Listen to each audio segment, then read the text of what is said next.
Wow, I'm red. Welcome everybody to Legendary Tales. Is the sound is working on the first try again? Holy crap, I'm getting good at this. Um, Hope everyone's week is going well. As somebody do a quick recap. The recap shouldn't be that long. We didn't do a lot of stuff last week, did we? Well, there's a lot of lore drop, but I think that was about it. If someone wants to do a quick recap, Yep. So the spyglass that was constructed by Urich and RepRap got used, and we discovered um, there be uh, simulacra among us. They be sus. They are appearing as voids, so they're probably void simulacras. The spyglass is set up so that it will show us the auras of people around us in a sort of detect magic-y way. We went ahead and let's. Oh crap! What else did we do? I am missing a bunch of notes. Part of my notes disappeared. Somebody else take over.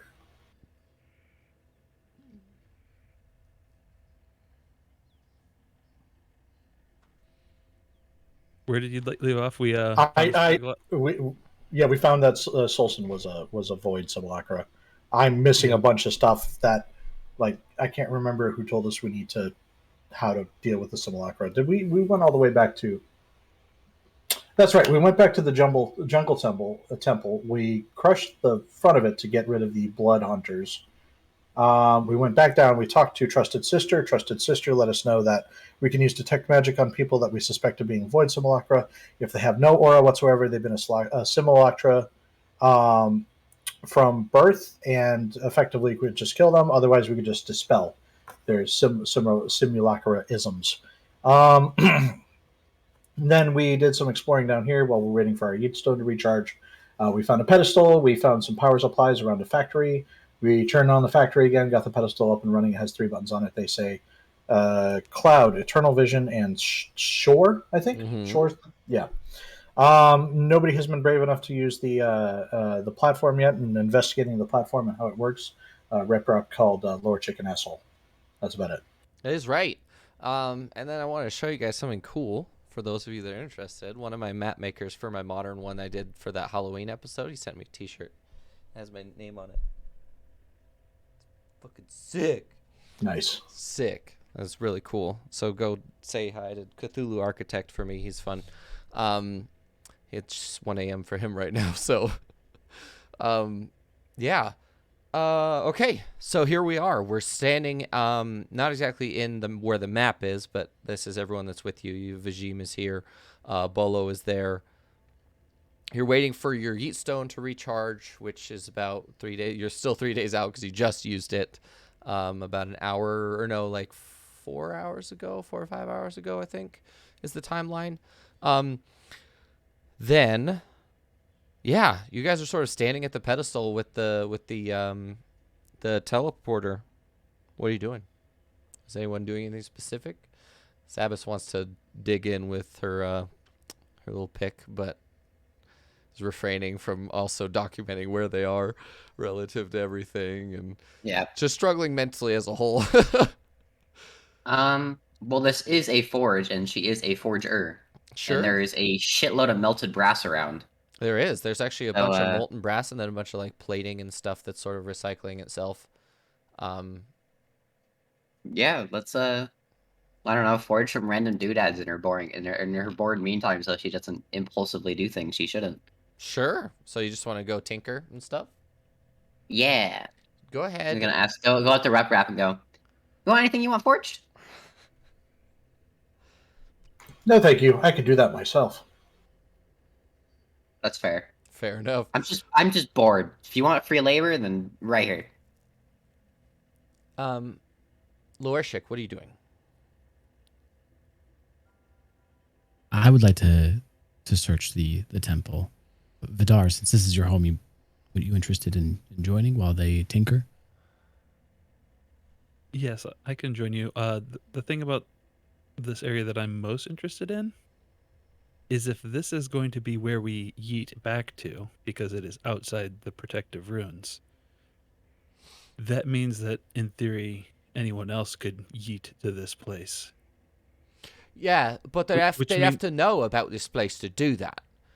Yeet stones only work in a place you've been before. We don't know who does and doesn't know about this place. Leaving the door unlocked could be dangerous, but if we do leave the door locked, then we cannot get back in ourselves. As you Uh, are correct, though, if you look at the floor, and he looks like he like literally bends down on all fours, and he like brushes his thumb against it, and there's like an inch of ash, and the only footprints on here are your guys' footprints. No one's been here for a very, very long time. Also, just booby trap the door, Savage shouts from all the way down the hall. I think it's safe to say we're the only people that know about this place right now. Right Well, we now do is a know- key word. We do know that Void at one point locked Trusted Sister here, so Void knows about this place. And we don't know how that affects Simulacra. You are correct, mate. So, I don't know. Is there a door lock on this door? Could we have Sabas forge a key? There is a door, absolutely. And there is like a weird looking key slot. You've never really seen it before. It looks like if you put a 4-sided dice into it. That's like the sort of. Well, like- I've got paper, pen, and a forge. Yeah, could Savage investigate and try to make a key? Absolutely. Go ahead and make an investigation check, please.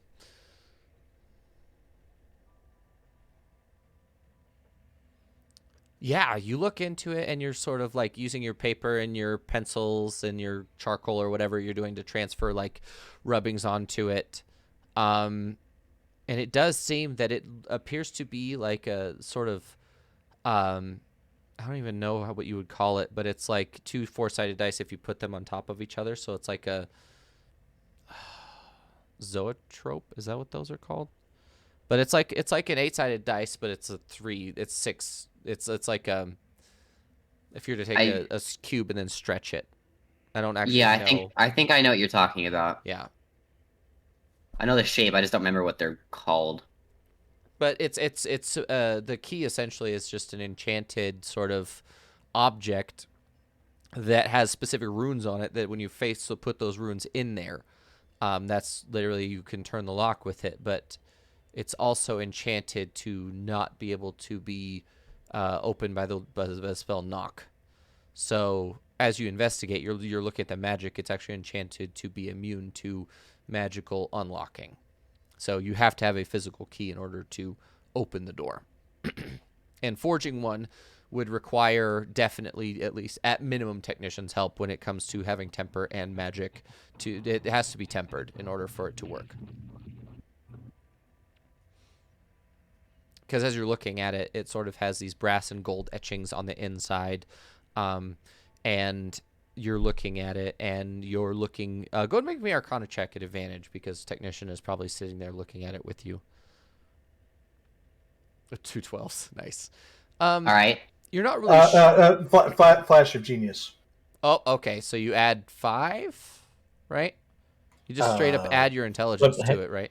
Is that... No, I thought it was a roll. Give me 1 second. I'm pretty sure Yeah. Flash of Genius is just adding your intelligence to it, straight up. Flash of... Yep, it is. +5. Okay.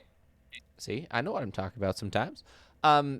So you're looking at it, and Technician goes, "Look here," and you're sort of looking at it, and the runes that you insert the 3-sided key to, the runes themselves have to be tempered and also like spring loaded, so that when you push it in, they sort of go in, and then you pull it, and then you can pull it back out.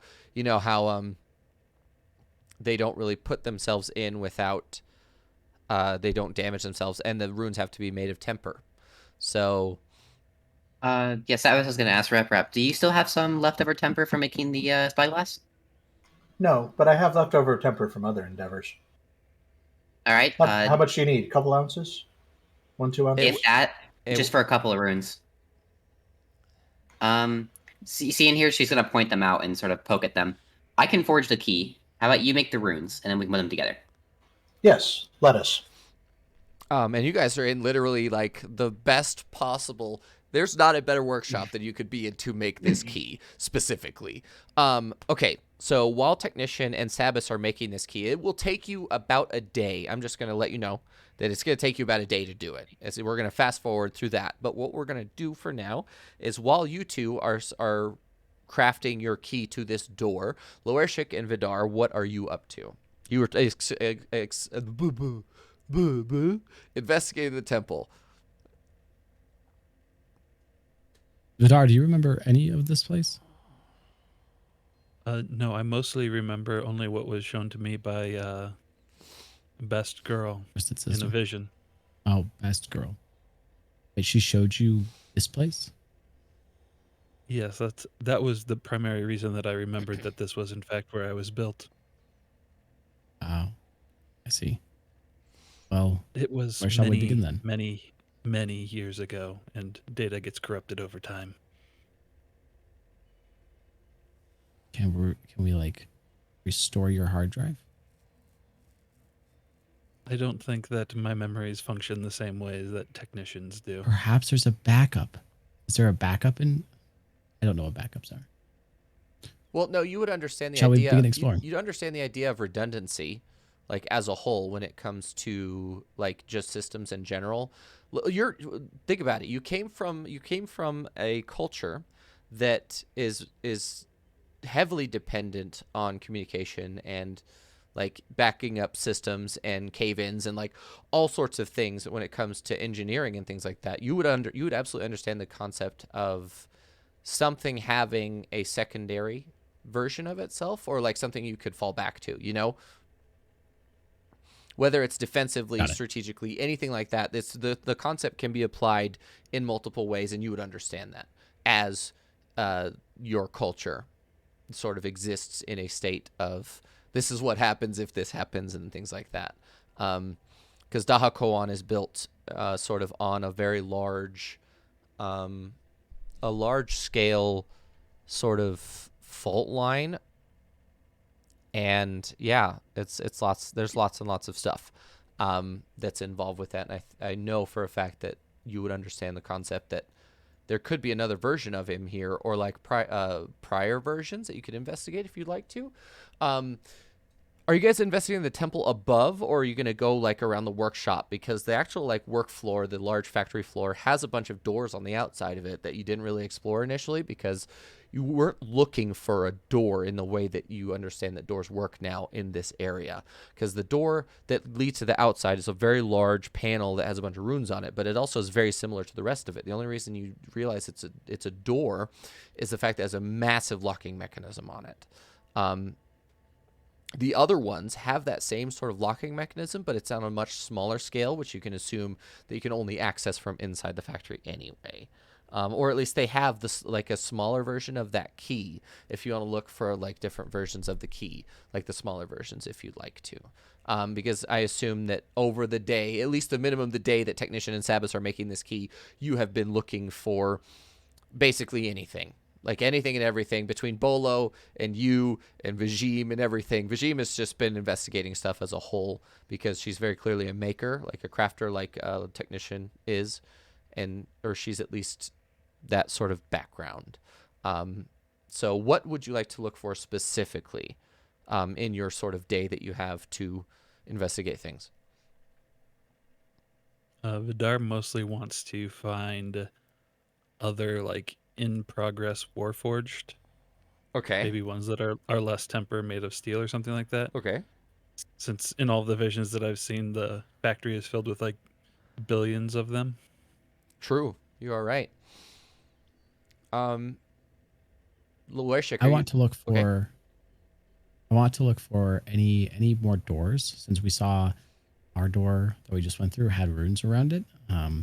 If there's more doors with the ancient language that Vidar speaks, that if I see any, I'd like to point out to him for him to translate. I also am looking for any hammers that this dwarf might have made that might be like, I don't know, Jace from League of Legends style hammers that like kind of shoot energy bullets and stuff. Yeah, just because, you know, that seems really in his realm of things to do. Okay. So you're looking for weapons specifically, but for you would like to see if there's a hammer. And then Vidar, you're Yeah. sort of looking for anything that could tell you about your history. Is that right? Yeah, or also weapons. I would assume weapons too, but since you're sort of psychic, you're just looking more for like utility purposes. You get what I mean? Yeah, I mean, when I say weapons, I mean more like Warforged parts that are also weapons. Oh, touche. Both of you go ahead and make advantage in investigation checks, please.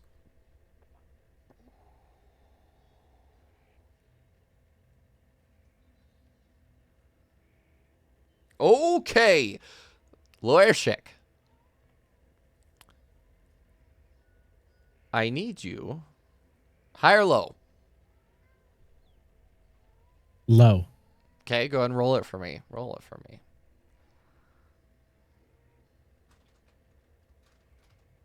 That is low. So on brand. It is actually on brand. You do find. So you're looking around for these like doors, and Vidar, you're sort of looking for these Warforged parts because there are like Warforged pieces, but they're just like feet or like parts of hands, like a section of a hand. Because your hand is probably like 500 or 600 parts that are all like put together in this very intricate sort of magical way, and a lot of them are sort of. They don't look like Warforged parts. They look like prosthetics, right? They don't look to be functional in the machine manner. They look to be sort of advanced prosthetics or what we would consider almost cybernetics in the same way. That they're super duper advanced, but they don't appear to be part of a larger piece because you know what technician looks like. You know what his sort of internal workings look like. They don't look the same, not even remotely. Another thing that you do find is when you're with Loershik, you're looking for doors. Both of you look for you're sort of looking everywhere, and both of you come up, and Loershik, you find a door that is labeled armory. Is labeled armory in like in common? the ancient language. And Vidar looks at it, and you know exactly what it is. What do you say, Vidar? Vidar? I believe that this word is. It looks like it might say armor or armory. That's very different things, but it's one of the two. I immediately try opening the door.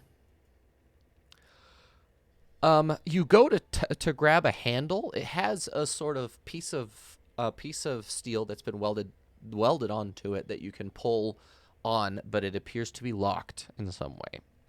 As you're investigating, you can see that it has that triangle sort of lock, but it's on a much smaller scale, almost as if it's like it would be about maybe like a little bit longer than a normal key that we would have, and a little bit larger, like a sort of like a skeleton key from ancient times, but with that triangle facing on it. Vidar, can you unlock this door? Are you capable of doing that? I assume because you steal stuff all the time that you must break and enter into places. I take offense that I steal stuff all the time. I steal stuff when it is necessary for survival. It was our first encounter, my friend. And at the time, I was poor and damaged and needing resources for repair. Wait, you're telling me you're not poor anymore? How much you got? Most of my assets are not liquid. I believe we run a company together. Oh, right. Yeah. Anyway, can you get us in? I can try. Go ahead and make a lockpicking thieves' tools check, please. It should be set to the dexterity. If it is not, I'll look into it real quick. Go ahead and roll it, and we'll see. Yeah. And the way that Vidar's thieves' tools work is that they're actually one of his fingers. It kind of just like unfolds in like a Iron Man, like disassembles the finger and then it reassembles as the shape of the key. I'm glad we both went for the tools integrated into the Warforged body. Well, that's actually motif here. That's actually mechanically how it works. All Warforged get a tool integrated in their body. That's actually mechanically how it works. Just FYI. Get fucked, day. Worship has a TIL. tool. TIL. You are a tool. Your entire body is a tool. So are you. You're an artificer. No, not you. I was talking to Spooky. Oh, okay. Yeah, that guy. Yeah. Wait, see, where am I? Where am I? That guy. Yeah, so your finger, you sort of press it in, and this sort of feels oddly natural for what you're doing. And you put your finger in, and it puts a perfect shape, and you turn it, and you hear a click, click, click, chunk, and the door sort of swings open on its own. Out of context, that's the worst. It I'm is gonna the worst steal that. description. It is, yeah. But it is what it is. I just blasted that door right open. You did with your finger. Finger blasted it. Yeah, we're rolling deep in this meme right now. After you finger I blast gotta go for no reason. after you finger blast the door, it opens on its own, almost like it's natural if you do a little bit of work before you do anything crazy. It makes it a little bit easier to enter. You could call it door play. Yeah. Well, everyone is laughing. That's good. I'm so happy. All this is canon, right? It is canon, absolutely. Love it. So yeah, I thought I'd roll deep in that meme. I thought it was pretty good. I thought it was pretty funny. So did Vidar, I guess. The door swings open on its own, with a very loud screeching noise, metal on metal.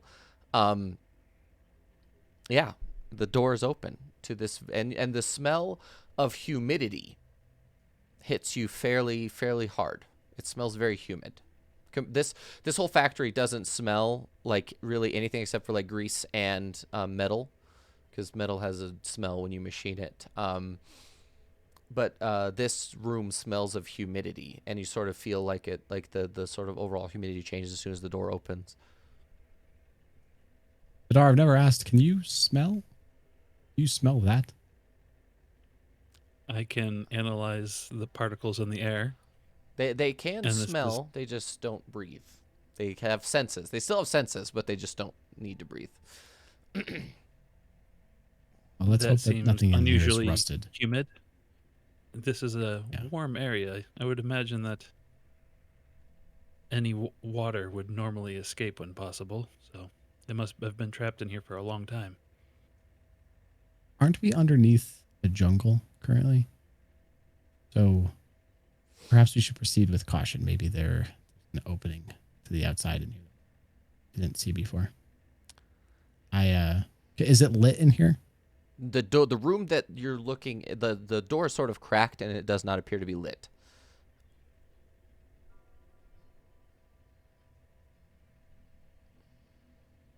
I pull out a torch and I light it. Okay, I you think I light the have it. torch, and you open. Are you going to open the door fully? Open it just enough for me to put like the torch in and see if I see anything like immediately. And as I see nothing, I'll continue to slowly push it open. Sure. You pull the door open, and it's designed like a bank vault door, where the sides are chamfered in, and it sort of seals inward, and you open it, and a thin layer of sort of mist fog comes out from the door like dry ice, as if it would be dry ice in there. Your torch illuminates everything, and in this room there are racks and racks and racks of different types of weapons. Like any type of weapon you could ever want, there's at least one of each. As soon as you enter, you look around and you notice that there are basically weapons everywhere, of almost every kind of like the fantasy style weapons. There are no firearms or anything like that. Yeah, you look inside and there's loads and loads of fantasy weapons, or at least medieval weapons. I want to see if I can find either like a really nice great axe or a hammer that seems to be better than mine. Vidar, are you looking for anything specific? No, just still kind of looking for bits of Warforged that either might explain what Frald was doing with all of the crafting, or something that I could integrate. nothing particular in mind, just kind of trying to figure out what's here. So, as you guys are looking around in this room, you notice that the moisture here hasn't corroded or oxidized anything. Everything is still in perfect working order inside this room. As you're looking, Loershik, you come upon a very large case. When I say very large, I'm talking like, have you seen a guitar, like a really big guitar case? Like the ones that are like really big. It's like that, except Like a hard it's case for a bass. a hard case for a bass guitar. Yeah, it's like that size. And it's got like a little like key slot lock on the side of it. And Vidar, You said everything was in pristine condition, so like it doesn't even have dust or anything on it. nothing in here. None. Vidar, you find another door on the other side of the room. So essentially you guys have entered here, like in this room. It's like a square room coming this way. Vidar, you have come over to the right side, and there's another door that looks exactly like the one you just came in. And above it, it says cold storage.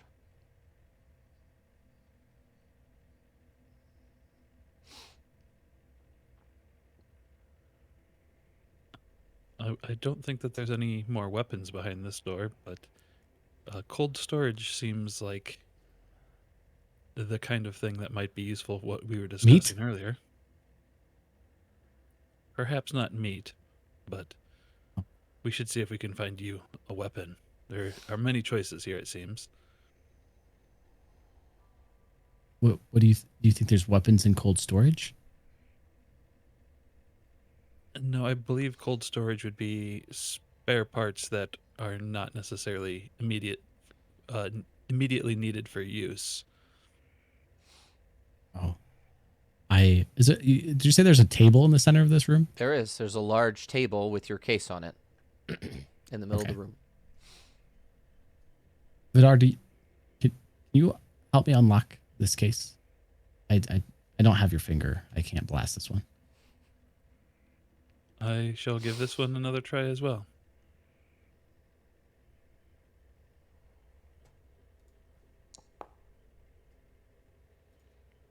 I think, don't you have the gloves on? Oh, I do.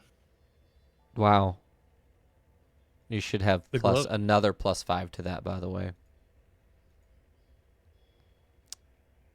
Is that not included already? No, it's not. Let me go ahead and add that because of Gloves of Thievery. It's a situational bonus. So, yeah, let's just make that. We'll change that to a 24. He comes over, finger blasts the case, and it sort of pops open. And the case actually goes, and it's actually like almost hydraulic or pneumatic powered, and it opens. And inside, there is a large two-handed hammer that it's like a square chunk of steel. It's only about yay thin, so it's only a couple inches thin, but right in the center of the head is about this tall, this long, and right in the center of it there's a sphere of temper floating in the middle of it. And on the edges of this there are these large bronze or brass plates screwed to it or like riveted to it, so it has like this large rectangular piece of steel with a hole milled in the middle of it, and in the middle of that hole there's a sphere of temper floating, and the handle is made of like a wood you've never really seen before that is very reminiscent of temper. And it's actually glowing. It's like pulsating, glowing from the temper orb in the middle. It pulsates downward through the not gonna say it, through the haft of the hammer. It sort of has these like pulsating fissures running through the wood all the way down to a pommel that is made of just a raw like ball of steel that's been bolted or riveted to the wood. I take my finger and starting at the base of the shaft, I run my finger over the pulsing shaft, the hole. And while I'm doing that, I'm looking for any like inscriptions, engravings, anything like that. I didn't say it. I didn't say it. I was gonna say it, but then I didn't say it.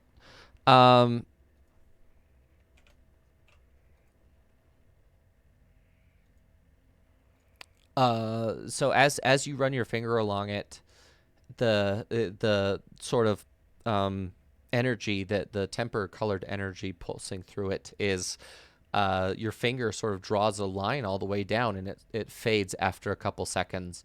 And even not on the metal part. Do you touch the orb itself? No, but I run my finger slowly around the hole, and while I'm doing that, I say, Vidar, look at how it reacts to when I touch it. Do you think this couldn't be this? Is this Ferald's hammer? Make a history check, Vidar.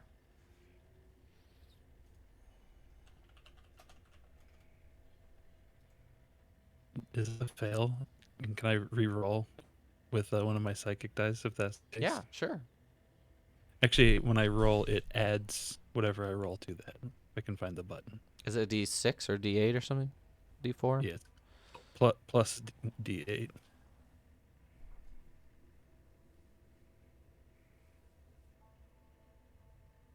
Darkcast wall of text. Damn. Wall of text crits your face. Jesus. You don't remember this specific hammer, but you remember a similar hammer from some of your visions. You're not really sure, though. You do remember seeing this or hearing of it. Vidar is just going to kind of look at the hammer and then kind of look at the one on Lawyer Schick's back. I remember tales of a hammer in here. I don't know if I ever saw a Ferald with it, but it looks to be nicer than yours either way. You're not wrong. It's almost intimidating. I reach into my bag and I grab out one of the temper ingots and I put it near the orb and see if it reacts at all. Not at all.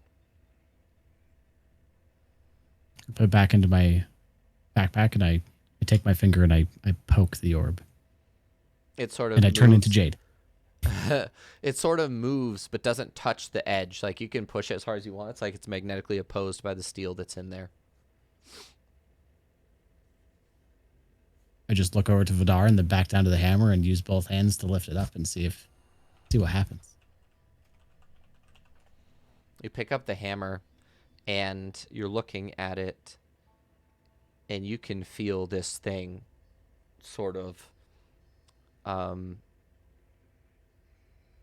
don't know how to explain it, like almost not really infecting you, but sort of like imbuing you with something that you don't understand. You'd have to get it you'd have to get it identified in order to figure out what it is. Yep. I look over to Callum, who I assume is sitting over by the door. This doesn't look familiar to you, does it? Not at all. I know it's definitely made by Ferald, but I don't know why it does, unfortunately. I take the hammer off my back and see if I can fit it into the case and close the case. No, your hammer does not fit in the case. This case was perfectly designed for this hammer. I reluctantly and hesitantly put the hammer back in the case. And Vidar, is there any way to make sure this doesn't relock? Not that I know of, but at this point, I'm pretty sure I could unlock it again in the future. Worst case scenario. I close the case with a hammer inside it, and I pick it up. Do you want to check cold storage before we move out to the next place? Or do you want any weapons? Maybe there's some stabby things. Oh, maybe we could find a gun for... Oh, I don't see any guns.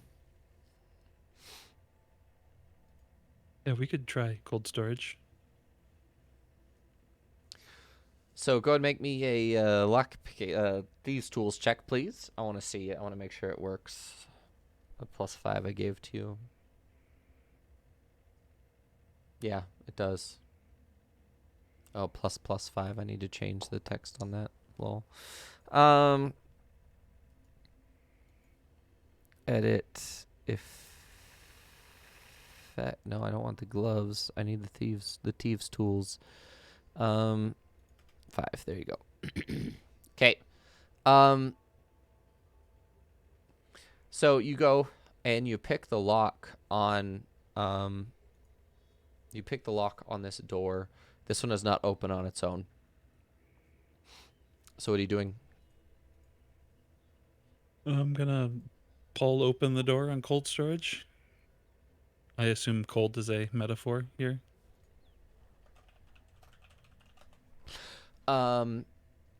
Say that one more time. Sorry. I said I'm gonna pull open the door for cold storage and assume that cold is a metaphor and I'm not like in freezing danger. Oh no, it's not an issue. It's not. It's a metaphor.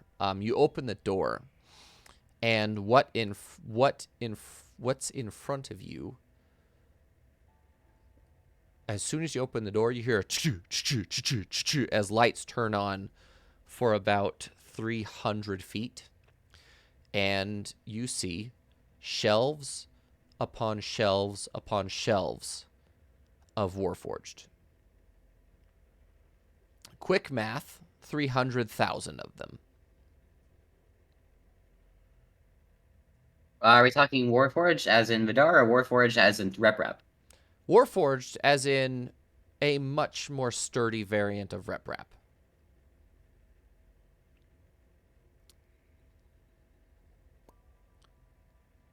These all would also be considered large as well. Is there any variation between any of them, or are they basically all the exact same model? No, they are not all the same model. From what you can tell, they are all organized by squad, and each of them has a specific purpose within that squad. Some of them are sort of imbued with runes of healing. Some of them are imbued with sort of ranged things like that. You don't see any weapons, but they all appear to be offline, and they all have a large sort of port right in the middle of their chest. There's like a cavity in their chest that has two plates that have opened up, and they're all missing a sort of another piece that goes inside that you recognize as the sort of power core that powers you. All of them are missing it. So you have just basically have these massive 300,000 Warforged shells that don't have power. They're all basically just sitting there inert.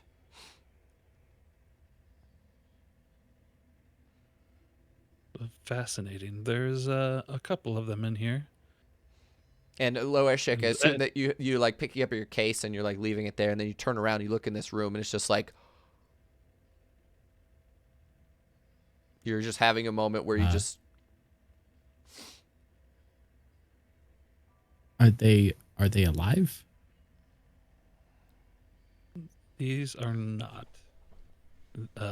For Warforged like these, it is more like this is just what I believe humans would refer to as the equivalent of a meat suit. The Warforged essence is in the power core, which none of these have. How many humans do you know, and how many of those refer to themselves as meat suits? I've dealt with a lot of bad people over the years.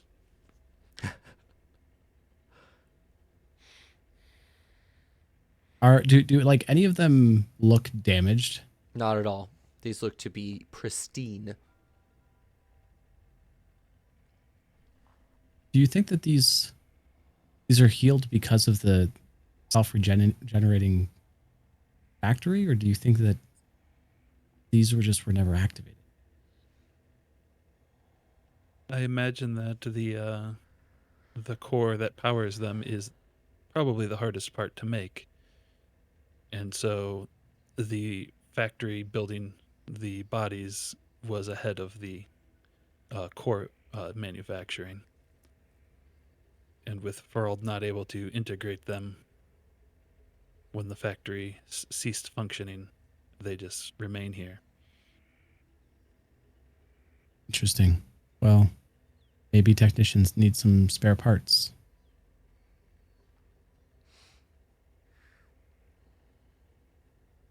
And as you're looking at them, are you getting close to them or no? Or are you looking at them from afar? Yeah, I'll walk up to the first batch on the left, I guess. Okay. Kind of continuing my investigation to see if any of them have anything that would in any way benefit me, or if I'm just these are the downgraded versions of me, so maybe everything I have is already better. As you're going up to them and you're like looking up, because you're looking up at each of them, they're huge. These would probably be between depending on what model they are, they're between 9 and 12 feet tall. And they're all organized by like 5-man squads that each have their specific purpose. And as you're looking at them and you get closer, the runes that you saw when you were like going up to the progenitor begin to appear all over their casings. And one by one, as you like move past them, they all turn and look at you. They all look, because they're all facing the wall on either side. Basically, you came in the middle. There's there's like two sections on each side, and they're both facing the wall. But as soon as you come by, they go like that and look at you. The heads just turn right to you.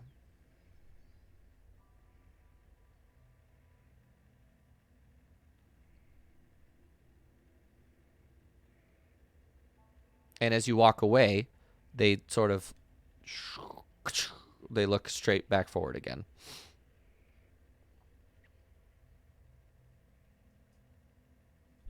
Vidar is going to walk up to one of the smaller ones, and when it starts animating, he's going to see if there's any way for him to like remotely control it in any way. Okay. What are you looking for exactly? Go ahead and make an investigation check real quick.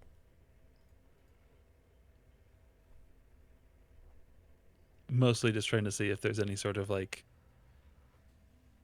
clearly whatever Vidar has is powering them up. If there's any like, oh hey, since I'm powering you up, I get to be in control of you as well, kind Well, of they thing. don't seem to be powered specifically. It appears to be a reaction to you. Because as you're looking at it, and Loershek, you're watching this happen, like, what is going on? You're noticing that it looks similar to like soldiers in formation looking at a commander or something. Vidar, I think they think you're boss. I think you should see if you can tell them to do something.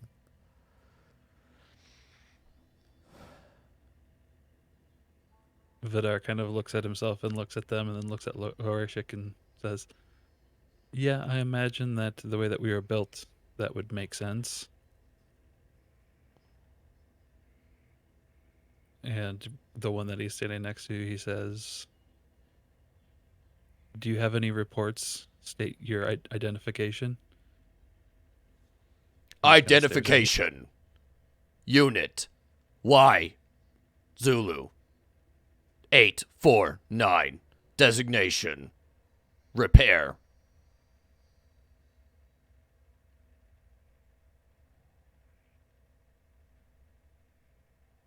And then kind of looks back at Loerishik and says, yeah, that.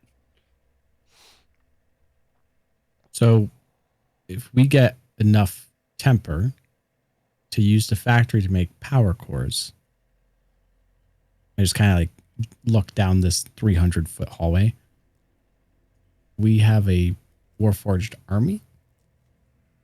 It is possible, or it is possible that there is some sort of magic that Ferald would need to do on the temper to turn them into power cores. I'm not sure if just temper alone can handle becoming a Warforged essence. Possible that maybe Trusted Sister might know how. We can always ask next time we see her. Or perhaps Vajim, since she seems to handle temper very well. As it is now, I don't think we have enough temper to power one of these large Warforged, though. You're probably right. Well, cool either way. Commander Vidar. Vidar's going to turn back to the repair unit and say, "Do you recognize me? What do you consider my designation?" Your designation reads Command Alpha. Not even a Sigma? God damn it. Well, surely that means there are other commands out there. Repair, do you know where the other commands are? In my limited capacity, I am unaware of additional command units.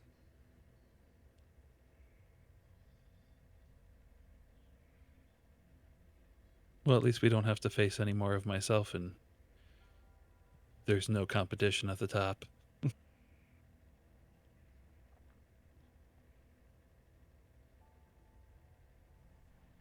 Is there anything at the very, very far end past the rows and rows and rows of Warforged, or is it just like a wall at the other end? There's another door.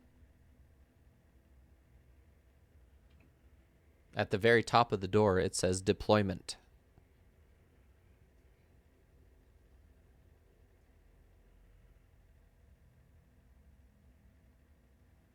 Lorishik, how long have we been wandering around? There is another door, but I wonder if Sabas and Technician are having a good time with their key. There's no skylights or anything like that, obviously, in this place, right? Negative. I'm not sure. Maybe an hour or so. Could I make a nature check to see if I can tell how long it's been? Yeah. We would have also been pretty clear by the fact this is going to take an entire ass day. Yeah. You can make a nature check, yeah.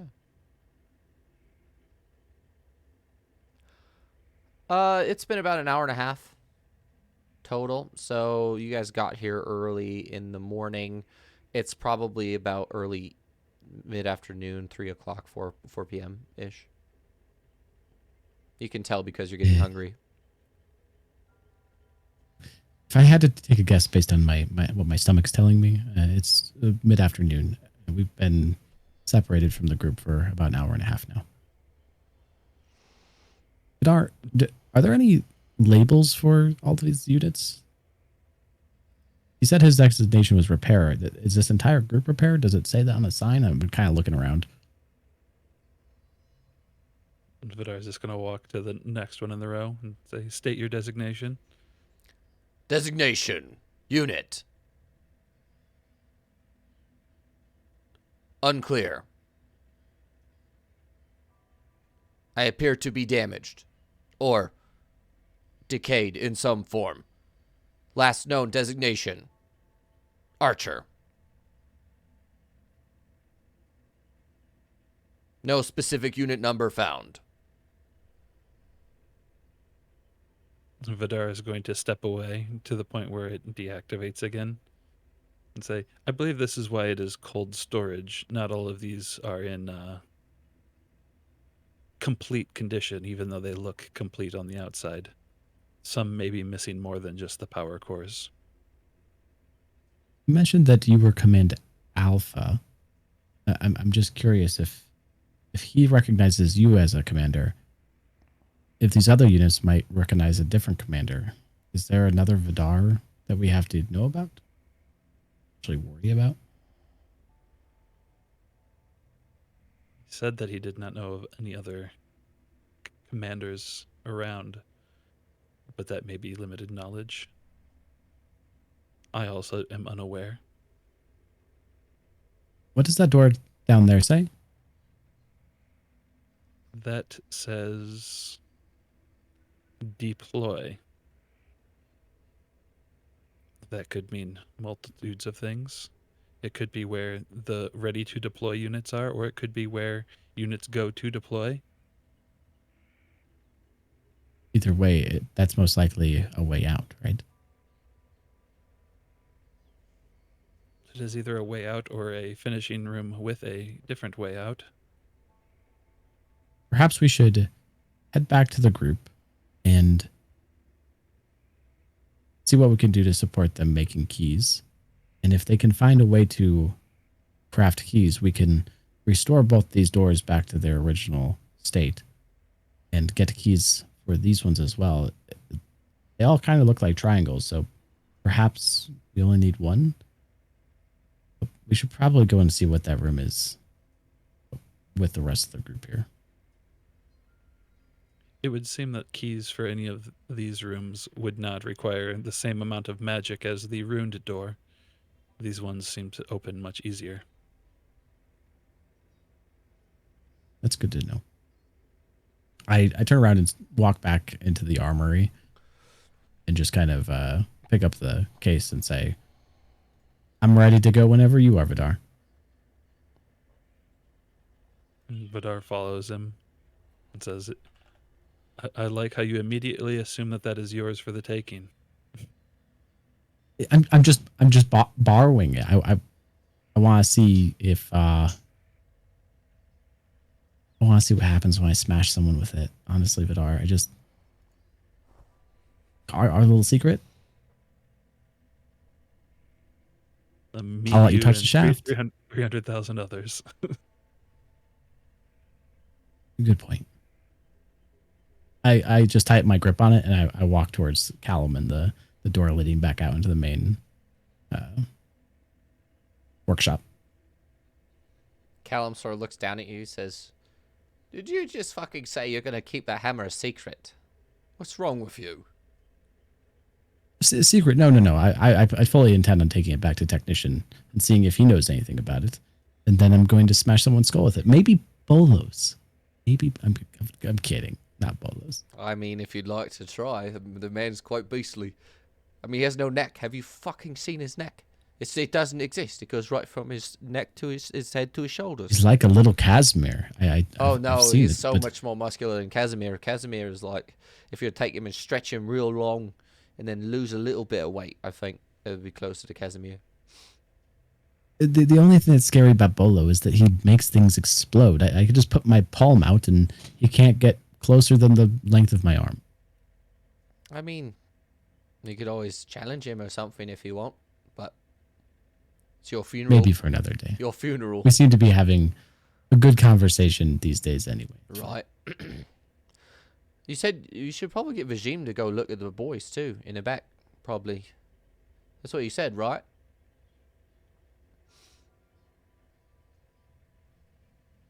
Is he talking to? Oh, he's talking to me. It's talking to you, Callum. yeah. I'm an It's idiot. Callum. Yeah, we probably should. Yeah. Yeah, we can. You know, I had completely forgotten we brought Vashim with us. Yeah, We she's been here should- the whole time. She's we should looking go over talk the to her. factory.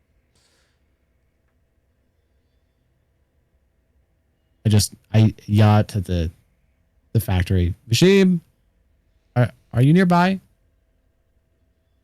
You hear a little bit of like a really distant yell. No! No. No! Who's saying that? Me! Is that Bolo? It is. Fuck you, Bolo. I love you too! I found something cool. I want to smash your face with it. You could try. You have to sleep Start walking sometime. towards Bolo's voice. We'll wake up with a tent full of dynamite. And Technician and Sabas, you're hearing this sort of like banter between the two of them from across the factory. So Vidar and Loershik come by and they have a case. Technician and Sabas, are you guys doing anything when they bring over the case? I assume that you both are like sort of doing your own part. Sabas, what do you do when they come back with the case? Case as in... The hammer case, the long bass guitar sort of thick case. Find a new toy, Loreshik. Depends on your definition of toy. if you're interested in any can be twice. stabby things, or perhaps some protective pieces, we found a room full of stuff, and I go over to whatever table they're working on, and I drop the case on it and kind of just like shove and push everything that was there kind of off to the sides or off onto the floor, and say, Vidar, can you? I just point to the lock again. Is it actually locked again, or can Vidar just like? But push yeah, the you button on the literally lock? just can just poke at it and it opens. Yeah, he just flips the little latch on it and opens it up. Kind of looks at him like it's not locked. I asked you. Never mind. Hey, technician, do you know anything, perhaps, about my new toy here? I stroke the shaft up to the hole again and circle the hole so they can see the reaction. That part is called the rim. You are rimming it. Do you know anything more? Like, I've just pointed at temper. Can it shoot things? I have no idea. Let me find out. And Reprap's going to lower the goggles and do some identifying. All right. You cast Identify on it.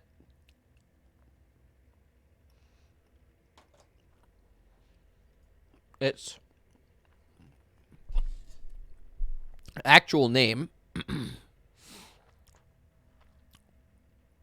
is Ferald's Castigator.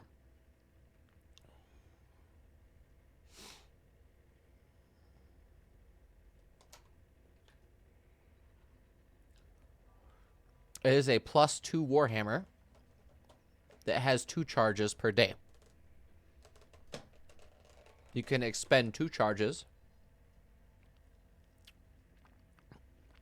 As a reaction, you can spend 2 charges to give yourself advantage on 1 saving throw. Or you can spend 1 charge to hit someone at 30 feet with a hammer attack. Jesus. Hammer from downtown. Quick question on that. Is that a thrown weapon attack, or is it a 30-foot reach? It's a melee 30-foot reach attack? melee attack. Okay. You can only do it twice per day. Or you can also you can give yourself or someone else advantage as a reaction on saving throw within 30 feet. With 2 charges. Got it.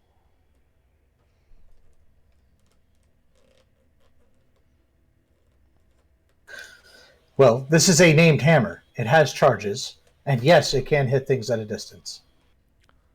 Would you like to know more? I would like to subscribe to Hammer Facts. Yes, please.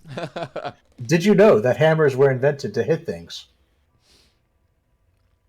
I pick up the hammer and just stare at technician. And it does require really? attunement in order to make it work. You will need to meditate on the name of this hammer for at least 1 hour. This hammer's name is Ferald's Castigator. It gives you more smiting ability than you would have with your normal hammer. It also has charges which you can expend. Those charges provide powerful magics and should make it easier to hit things, or possibly to hit things at a distance up to 30 feet. I look over to Vidar. I knew it. I knew it was his hammer. For all that Shirley had multiple hammers, this is definitely not his forging hammer. Nope. The runes are slightly unclear. I believe the name is Ferald's Castigator. It could also be Ferald's Stratocaster. No, that's a different hammer. That's actually to be an axe, not a hammer. I thought that was an axe. Do you guys think you would mind You if I seem used to have this? found a very valuable. You seem to have found a very valuable historical artifact. Will you donate it to a museum? Perhaps when I'm done bashing skulls with it, yes. That may not be necessary. And it is a historical artifact. It belongs in a museum. So that means both you and Vidar belong in a museum then. I am only 3 years old. I am not history. Eh. Oh, by the way, Vidar, you should tell them what you had found. So May I finish my joke? I'm kidding. Go ahead. So we found this armory with this interesting weapon. There may also be other weapons for everyone else if necessary. But on the other side of that, we found a room full of, give or take, 300,000 Warforged. These Warforged, however, are missing their power cores. Were And they some friendly?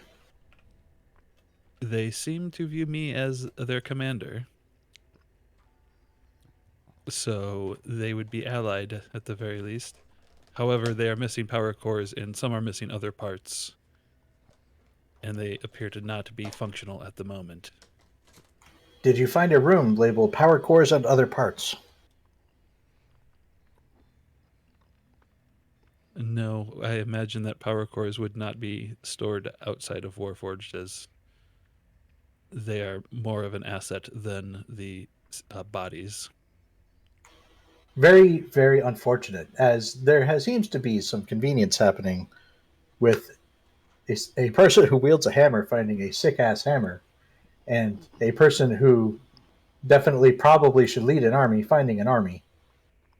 Very unfortunate there is not a room full of power cores and other parts. Oh well. Do we know what kind of power cores they take? Double A size power cores? D size power cores?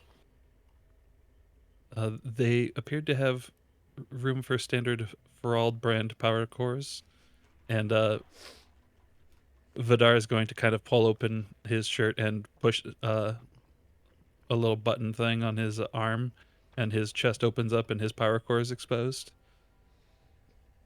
And he's going to kind of look at Vizim and say, "Do you know anything about these?"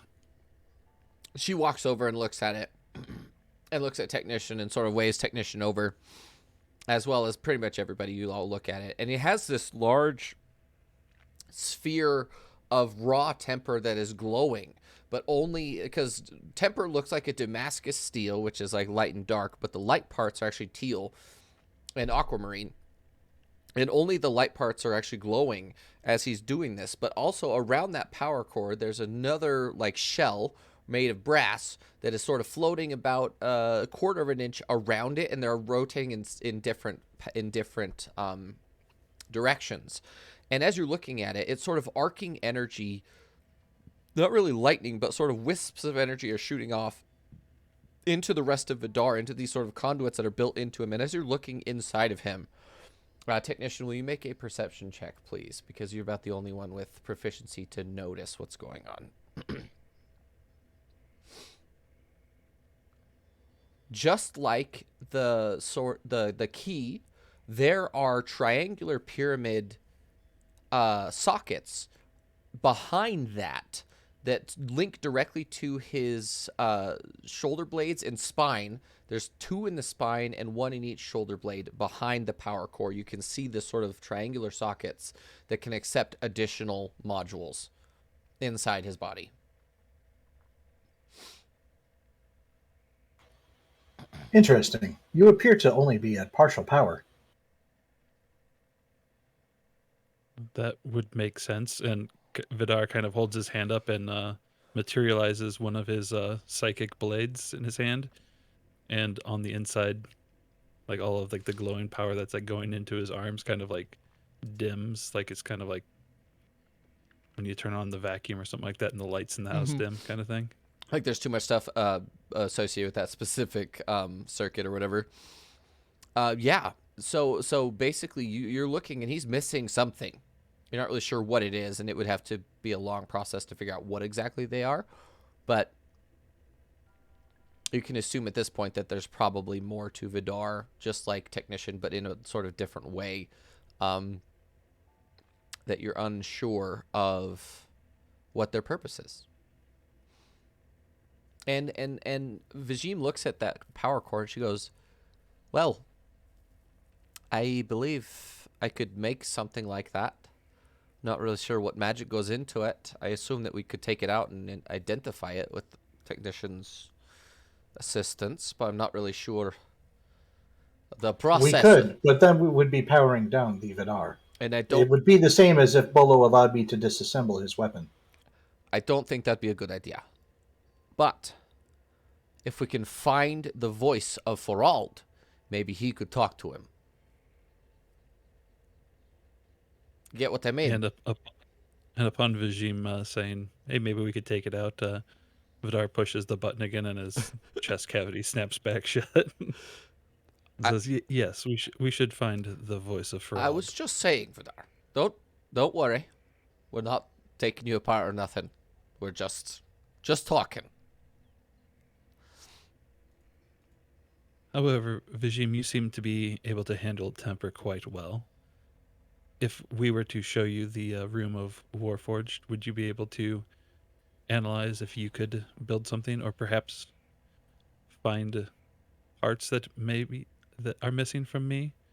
It seems that technician thinks that I am incomplete. I merely stated that you have a void in yourself that needs filling. You could try alcohol.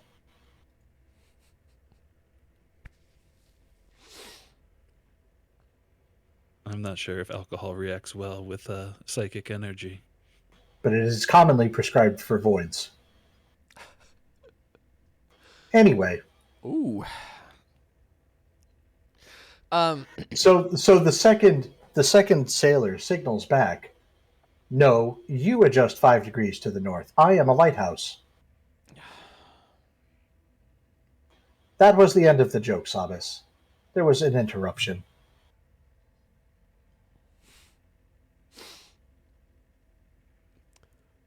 I was going to go back to hitting metal. You just ignore his joke altogether and just start hammering away. Just go back to hitting metal. So Loershik and Vidar, you still have about a half day. I assume that Loershik is going to attune to his hammer, right? Yes. Before I do that, however, Vidar, perhaps we should consider talking the group into going and seeing the deployment area that you mentioned, and we also have to see if we can make a key for those doors. So it might make sense. I would like to spend some time hugging this hammer or whatever I'm supposed to do. I look over the technician, but I'm curious. Meditate. Hug. Meditate, yes. Got it. Considering the warbands have already been attacked once, and that we are concerned about their well-being since they have a spy amongst their ranks, or we assume is a spy, would it potentially make sense for them to relocate to here? It's already got the security, and it's next to Trusted Sister. They could use the armory for supplies. And if we already know of 2 exits, with the deployment area potentially being a third, I can't imagine that there's not more. Aren't the warbands fucking huge though? They are. That was actually at least a. Actually, I have a number for you for that. Sorry, keep going.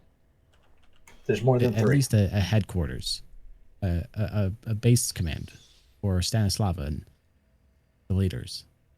Maybe not all the refuge, but there is around 84,000 people in the warbands total, plus or minus. Indeed, that might be a possibility. We would have to be careful that if we are bringing people here, that we do not bring any void simulacra. We could potentially duplicate, and we have enough eyes of Bombal, or at least we know how to acquire more. If we can get another spyglass, we could build a system that requires people to pass through and build what is essentially a security system. That's true. We might be able to actually make a thing that detects them at minimum. I mean, if we key it to something that we know our enemy uses, then, well, all we have to do is look at it and figure it out. Well, if we go to her, and then we build something that, we could do that easily. Now that we know how to do the spyglass, we could transfer that into something else. Sort of like what'd you call it? The nail that you have, technician. You called it divining rod or something. Yes, divining rod. We could make that specifically for. It's a little bit more subtle than a spyglass, you know. Maybe we could transfer that or forge it into a new one. She sort The of. key there would be that it requires quite a bit of temper, which we have none of. But maybe we could solve that once we get the orb. We can. We would need to get the orb first. It's more of a quandary of order of operations, You all right? logistics. It's true. I do agree about having this as a. We could use this as a safe refuge for the Soulforged specifically. I agree with that. The warbands, I don't think so. They are outside people. They are not us that can live in here forever. Because you live in cave, and she points at Sabbath. Loershik lives in cave. Vidar was born here. Technician, I assume you don't care. It's one of those things that's. We are meant to be here. I don't know if the warbands would be comfortable here. If your argument is that you belong here by divine right, then I would also point out that I am a forger and blacksmith. If there's anywhere I have a divine right to, it is a forge. Oh, no, I'm just saying in your nature. That you're comfortable being on the ground and in forge, and it doesn't matter where it is. The forge is where your home. That's what I'm Yes. saying. I misunderstood. Oh, we should bring your ogre friend. Oh my God, he would have an orgasm everywhere. Just everywhere. What a mess. Would that not be a reason to not bring him?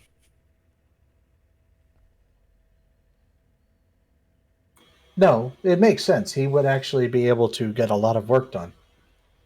Think of it this way. If we intend to create this floating weapons platform, doing so in the forge where it was originally designed makes the most sense. In theory, this forge is in fact tool to create and deploy such a thing. So having Well- a forge worker here that is intent on creating that would be a good step. I hate to be the bearer of bad news, but it doesn't seem that the floating weapons platform was ever made. But there are 300,000 Warforged in the room down the hall. Would it make more sense to use the temper to power them? There's no reason we cannot do both. The floating weapons platform requires only 33,000 pounds of temper. The orb should yield Only. closer to 90. Yes, but do we have time to do both? We'd have to. Do you know how many people it would require to do that? So perhaps we recommend that the refugees, instead of coming here, they go to Yunskal, and we can, for people that we trust, train them to help. And they can come and work in the factory. Well, and also think about it this way. The people that are refugees lived in Nilhund.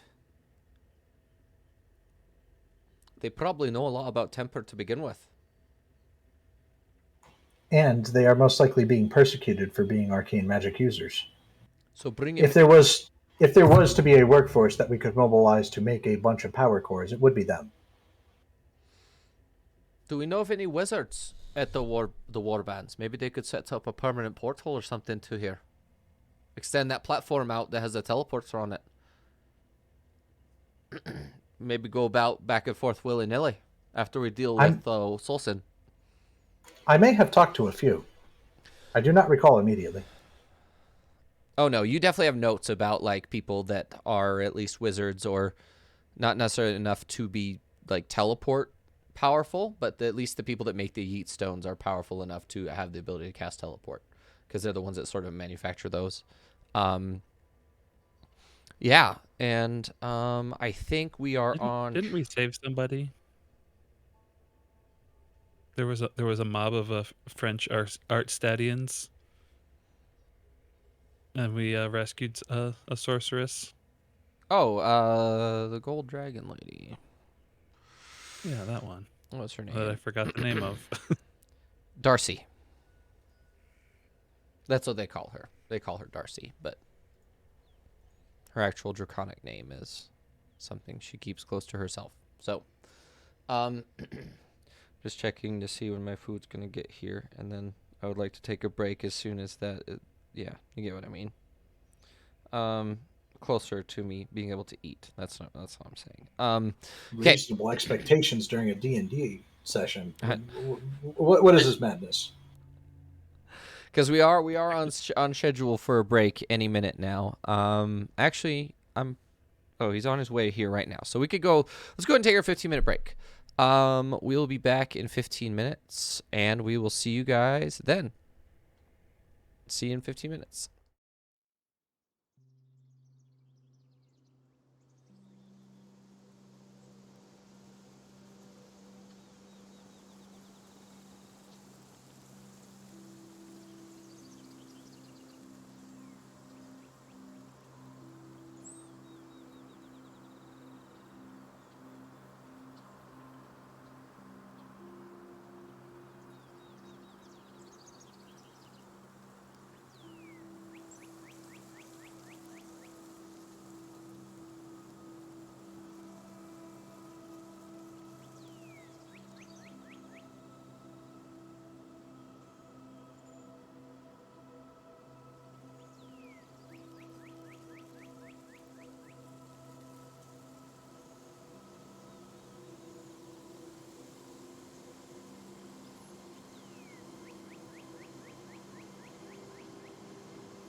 Welcome Yep. back, everybody, to Legendary Tales. We're back from our 15-minute break.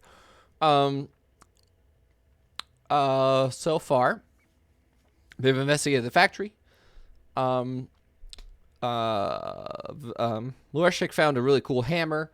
Technician and Sabas are taking their time to make a key to the outer door, and then they probably can make the keys to the inner doors fairly easily. Lorshik is attuning to his hammer. Excuse me. Vidar, what are you doing? Well, I assume that technician, how much time is left on making that key? How much longer do you think you'll be? Approximately 7 hours, 34 minutes, 16 seconds. We estimated this at 1 day's worth of work, meaning 8 to 10 hours. So Sounds if about right. Loershik is attuning into his hammer and you are all building a key, I assume that once Loershik is done attuning, he will need to eat, which will fill up the rest of that time. Perhaps Vijim, you would like to go view the Warforged that we found in the meantime? Absolutely. Let's go do it. And I assume that will take us a while. So, Technician, Sabas, when we all finish, if you want to bring Loershik and meet us down there, we can explore the deployment room together.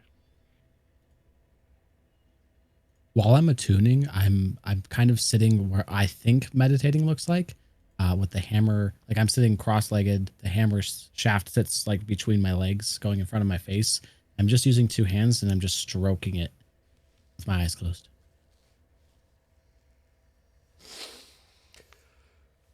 Okay. Sounds good.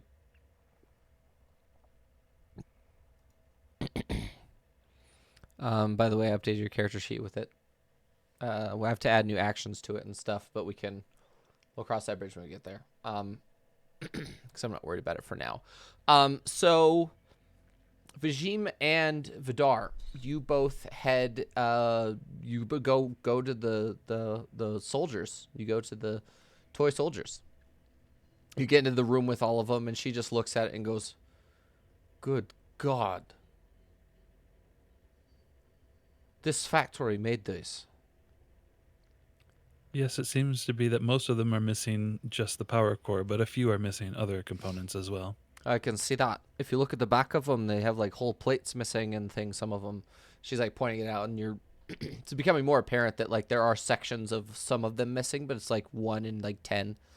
Basically, like 10% of them are missing, just a small piece here and there. As she looks at it, she looks at you. Could you pull out the thing again? I'd like to look at your core for a moment. I want to see if it's the same or if it's different. And we're not taking it, No. we're just seeing it, No, correct? we're just looking at it. We're trying to see if it'll fit. Just out of curiosity. Well, but if you want to stand away from him as well, we don't know what's going to happen if you do that. And Vidar kind of just gives her a look like, No, you don't Don't have try to anything pull it funny. out completely. I just need to look at it. and he pushes the button on his arm and pops it back open. And she's just looking at it and like taking a measurement. She has like a bunch of like calipers and other things, and she's just sort of like measuring it, and then she's taking it over to it, and she looks at you and she goes, "It's different. It's smaller, like about a third or a half as small. So I don't think they have the same capacity that you do." That would be reasonable. These appear to be just regular soldiers that don't need the empower all of their temper. They just have runes. I think that these aren't even full Warforged. I don't think they're meant to be like you and Technician. I think they're just supposed to be automatons. Just powered in a different way. Like you have a soul, and Technician has a soul, but I don't think these do. I think they're just constructs. The golems, they're just missing their like power. That should, in theory, make building power cores for them easier. Infinitely so. Because then all we need is temper, we just need to activate it. Put it in. But I think the issue is I think I'm missing a material. Because they have little slots in them. And I don't know what material integrates into the socket. And she just sort of like climbs up on it. because she's very small comparatively to these things, and she's like pointing it out to you, and she's like looking at you. Can you make this one turn toward us for a moment? You said you had command of them or something, right? Yeah, Vidar steps up to it and It just looks at you. can you do what this one says of you? And points at Vizim. Inquiry. What is her designation? This one is Vizim, and you are to obey her orders as if they are mine. Sub-Commander Vizim. New designation confirmed. And all at once, going as like the sound touches each of them, you hear confirmed, just all the way down the whole factory, and eventually it's like overwhelmingly huge amount of noise, and then all stops. They all confirm at the same time. And he looks down at her now. She goes, can you turn toward us? And he just goes, confirmed. And it turns towards you. And you look at it, and there's a small a pair of gold couplings inside the socket that would house the power core. So it looks like it's actually like a sphere of temper with another like probe on it that you have to put in the chest cavity, and it like integrates in that way. I don't know if that's supposed to be temper or what else is it. Maybe we could go elsewhere and see if there's blueprints or something that we've missed. Indeed, or perhaps later we could ask technicians' opinion. That'd probably be good too. But let me take some notes, and she sort of like sketches in this like very ratty looking notebook. It's sort of very I want to say iffy. It's very shoddily put together, and it's like made of like basic paper, and she's taking these big notes on like their construction and stuff like that as you go for each individual model. And she said, do you want to look at the deployment, or are we saving that for everybody? We were not entirely sure what would be on the other side, and thought that it might possibly be outside of the runic protection, and that we might want to visit it all together.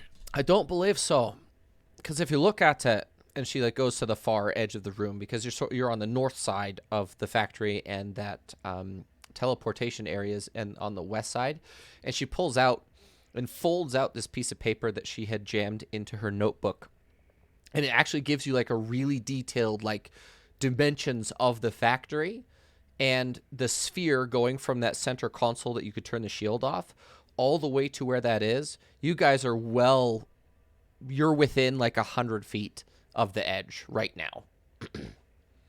Just thinking about it as a big sphere, we're still well within the range of it, so I wouldn't be too worried. I just wouldn't worry about it right now. But if you want to save it, we can. What I think we should do is we should look for something else that tells us more about you, because there are those sockets in the back of your back inside. I think we should look for something with that. Maybe the south side has some sort of room like this, or a blueprints room. That's really hard to say. Blueprints. And she literally is like having a hard time saying it. Do you happen to speak, like points at the ancient language over the tops of the doors? No. I might be able to. It looks somewhat familiar to me, but I can't really read it. It looks as if it's Dwarvish combined with another language I don't understand. So there's like a little bit of overlap. Because if you look here, and she like goes into this long tirade about how the language looks similar in its like thing to like the Dwarvish runes, but then it's like combined with a very ancient variation of like Elvish or something, because she speaks both.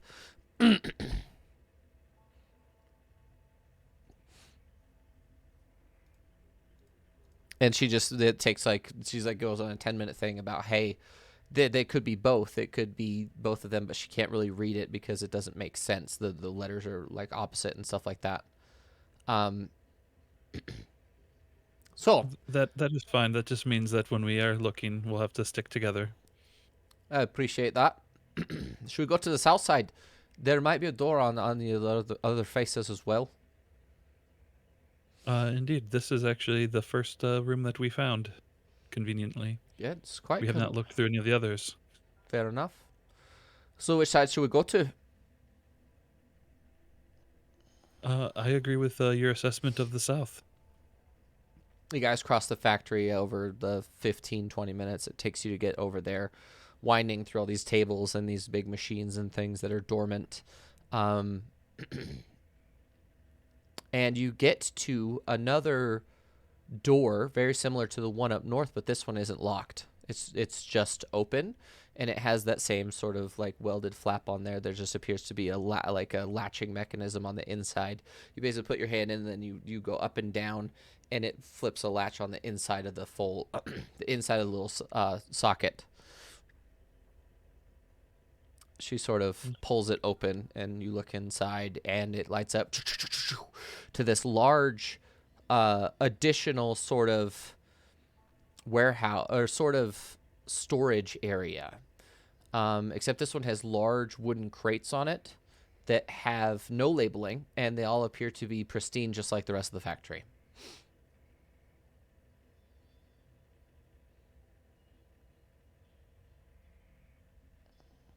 It would be nice if these were labeled, wouldn't it? For someone running a forge, you'd think that more things would be labeled. The vast majority of it is. And then we get in here, this is a little suspicious, wouldn't you say?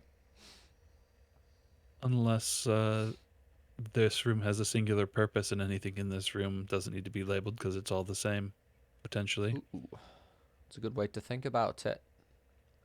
Why don't we get one of those down and crack them open?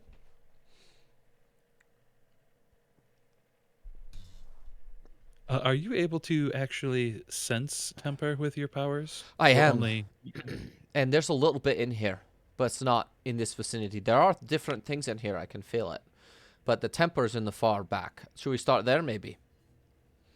That sounds like it would be the most exciting, wouldn't it? It would, possibly. Then you follow her back to like the essentially the southeastern corner of this large room. The room itself is only about 50 feet on both sides. And you get in there. And there's loads of assorted boxes. They're all different sizes, the vast majority of them. And she looks in, there's a small section. It looks like a cube of cubes. So it looks like a Rubik's Cube of 9 or 3 by 3 by 3 small boxes that are all about a foot wide, foot deep, foot tall.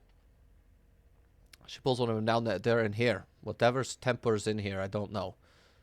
Could you crack it open with your like I was just gonna... tool hands? And she like does this weird like motion. Yeah, Vidar's just going to flatten his fingers out a little bit to kind of get some leverage and get between things and just pull it open. You pull it open. It cracks open really easily. And you open it, and there's like straw padding in there, and you look down, and it is a perfectly spherical, translucent piece of glass with a temper dot right in the middle of it. So it's a glass sphere with an orb of temper right in the middle of it, and the orb of temper is about the size of a penny in diameter. And the orb itself is about 8 inches in diameter. What is this? Well, it seems to be a minimal, by relative means, amount of temper encased in glass to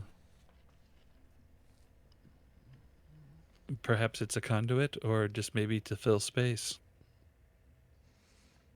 Maybe we should take it to technician.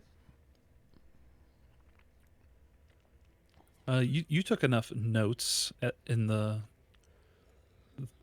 cold storage room. Is there by any chance that these would fit inside the chests? No, they're too big. Those? It'd have to be a bit smaller. And there's no probe on the back of it. It's just this, and she holds it up and like shows you that it's just the sphere. Vidar's gonna grab another one of the boxes and also open it up and compare contents. The same exact thing. It would be safe to assume that all of these are the same. If 2 of them are anyway. 3's a pattern though. Just saying. And crack open another one. It's the same thing. Now it's verified. I wouldn't even question it. Hold on. And she sort of turns slowly to the far side, so the southwestern side of where you guys are. Because you're currently in the southeastern corner. She looks at the southwestern corner. There's a box. I can see it. Over here. And she takes you to the southwestern corner, and she looks at a small box that isn't like the standard just wood planks made into a box. This one appears to be a handcrafted mahogany darkwood box that is stained, lacquered, finished to almost a mirror finish on wood, with a small gold locking mechanism on the front of it. And it's just a little latch that goes over it with a loop, like you could put a little padlock on there or some sort of other locking mechanism. And it's just sitting there on the thing, and she's looking at it, and she's like, I don't even know where to begin. Did you happen to notice this box because of temper or because of just its appearance? It does have a unique appearance. It does, but I can sense inside of it there's a lot going on. Would you mind opening it? I don't know what to do if I do it. Yeah, Vidar kind of flips the latch and lifts the lid. The second that you open it, you open it, or like you go to touch it, and just going to touch it, it begins to bounce, like it's vibrating very quickly on the shelf that it's on.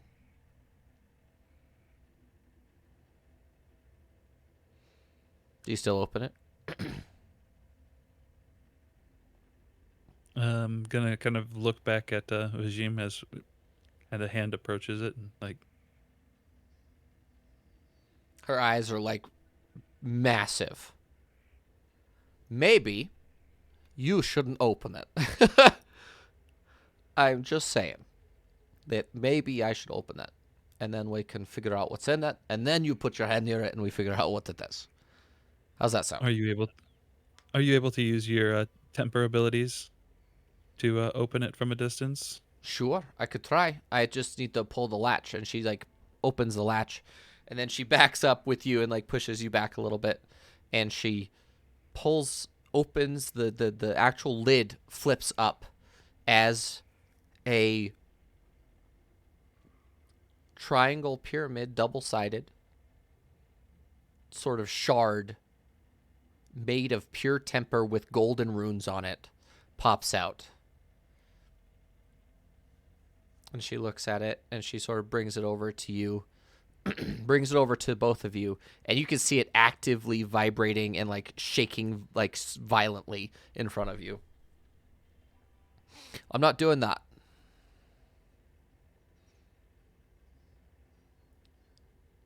Does any of it look familiar to any of the other things that we've seen in the Forged? It's got the same shape as the sort of keys, but it's differently sized.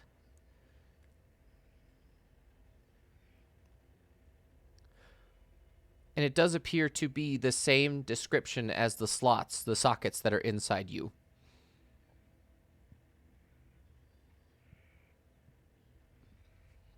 I'm gonna reach out and touch it. Okay. You reach out and you grab it. I need you to make a... What is your psychic blades based off of? Wisdom? Is that the big one? What's your quote-unquote spellcasting ability? Psychic Blades is dexterity. Your actual, like... Your mechanics are dexterity? Psychic Blades is strength or dexterity, whichever one I want it to be. For this one, I'm going to say it's going to be based off of your... Hold on. How many times can you use... Oh, I'm looking at the wrong character. What determines your psionic power charges? The number of charges is based just on the psychic energy dice. It is just stat. based off the psychic energy dice. It's not based off anything else. Usually if I fail rolls, it expends a dice. Otherwise, I can use them for re-rolling stuff that I have proficiency in. Okay. I'm going to say for the purposes of this, go ahead and make a wisdom saving throw, please.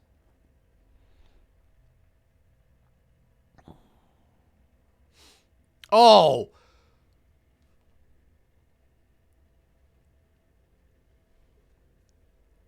And that's why you didn't want me to roll dexterity. Cross and You wanted grits. me to Cross and fail, grits. right?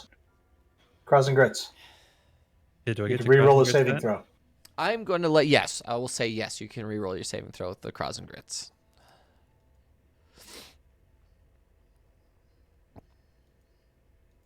For a moment, as you have the shard in your hand, you feel an energy flowing through you, and Vajim just stares at you as this sort of temper-colored energy fully cycles through your hand up into your power core, and then it expends itself through the rest of your body, and you just sort of look forward, and your hand opens up, and you watch, because you like grab it like this, or do you grab it this way? Do you grab it this? How do you actually like grasp onto it? You're muted. I was going for kind of like a fingertip touch, kind of like very to lightly grab it, So not you just like so you grab it like this, and then your fingers sort of start pushing it, and it gets absorbed into your wrist, and you can feel it float up, and then you can feel it jam right into like the top socket on your spine. And you look straight forward, and in the same way, almost the exact same way that Technician sort of absorbs information, you go into a stasis, and you look straight forward as your body begins to ripple, like all your little plates begin to vibrate at different intervals, and it almost looks like you're sort of almost rearranging yourself. And all you see for this specific moment is, for one fraction of a second outside, everyone sees, like, just Vajim is looking at you, and she's just wide-eyed as she looks at this sort of transformation happening as it sockets itself into your spine. All of your little articulating plates, the vast majority of them begin to fuse together. But at the same time, you sort of also become a little bit more fluid and organic looking. So now, instead of you having all these little tiny articulating plates, you have these large sections of your body that look, instead of each one being like an inch in like area, it becomes 6 inches of your body is now a giant piece of you. So now you're a lot more sectionalized, and instead of being compartmentalized, you're now sections. And you look a little bit more human or humanoid than you did before. And you can feel that your sort of physiology changes, and you feel a little bit more complete. Like when you summon your psychic blade, the light no longer flickers anymore. You can see that the energy has sort of stabilized for a moment. And you remember from a long, long time ago, after you were made, you have this vision of standing up, you getting activated, you look down, and you see Farald on his little spider walking mech thing. He's looking up at you, tinkering with your chest plate. He looks up at you and he smiles warmly. And then you look behind him. I need you to make a history check, please.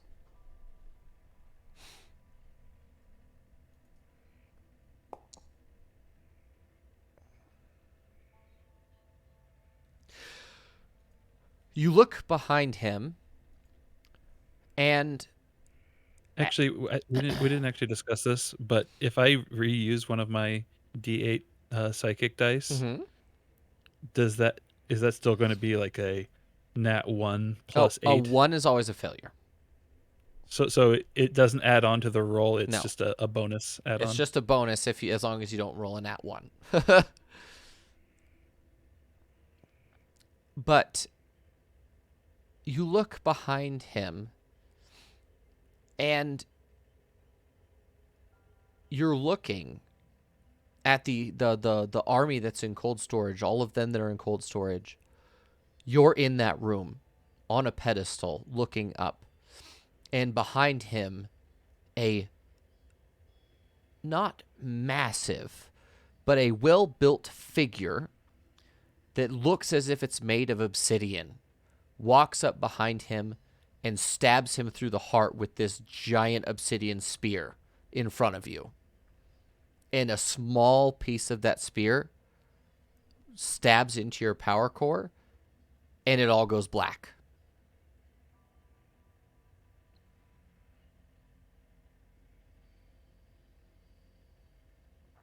And you awaken a little bit later, and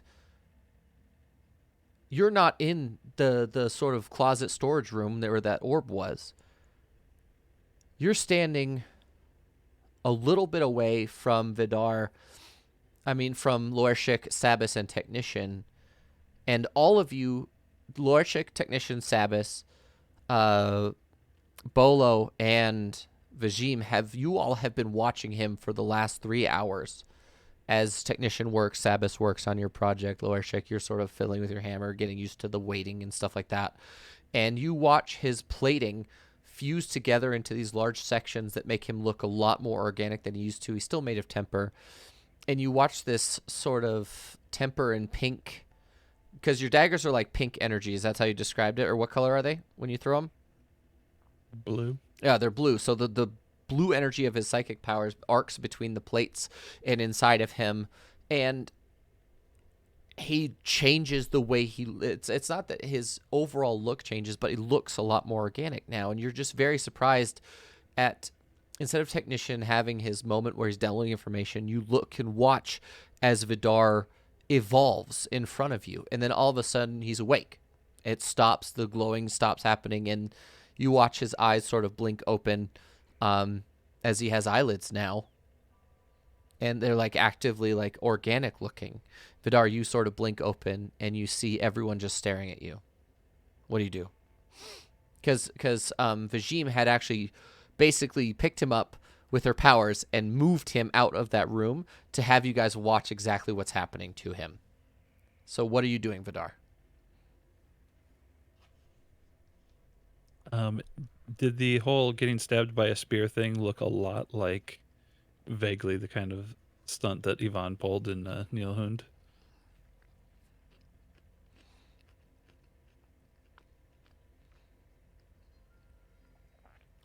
I'm going to just say, at one point, I was to be the commander of that army.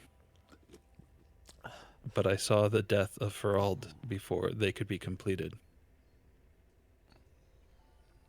It seems that Ferald was ascended to godhood in a very similar vein as to Yvonne destroying Nilhund. I saw someone who was clearly an agent of Void or Mumbal with a spear of obsidian.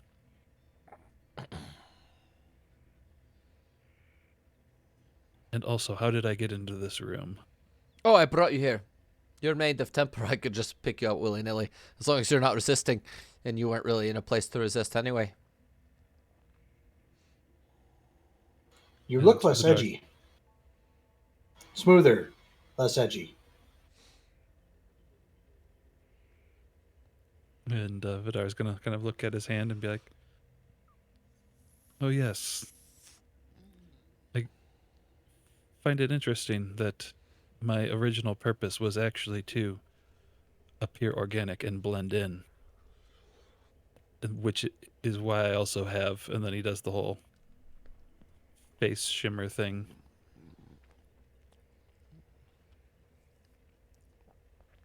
Blending in to not cause any notice was kind of the whole purpose.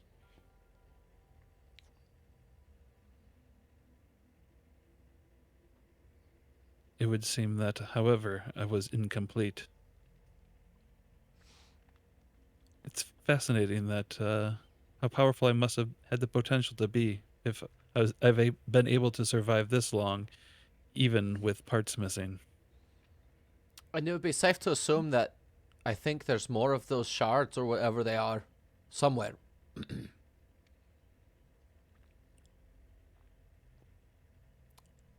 Rep is going to kind of walk over to Vidar and put a hand on Vidar's shoulder and say, "We are all full of potential, and we are all powerful until we're not, and then we are parts." Indeed, I've made it quite a while without becoming parts, and I hope to keep it that way. It seems that prioritizing survival so that way I can lead is one of my main objectives.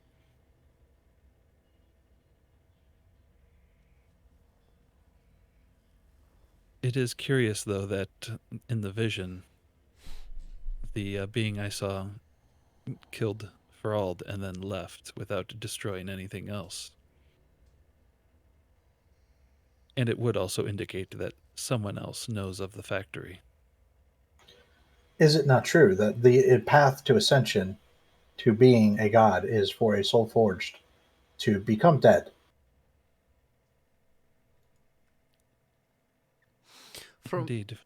From how she explained it to me, it's not the point that we're supposed to die.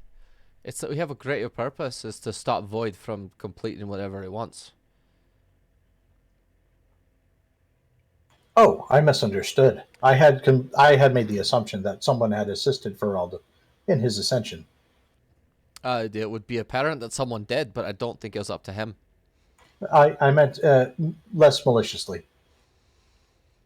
Well, from that vision, I don't really know how to interpret it, but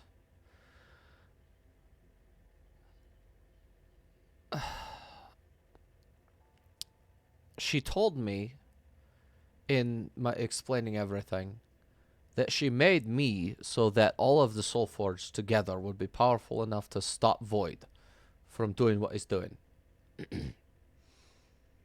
The other Soulforged, the previous ones who are now gods, they've all had their moment and they failed to come together.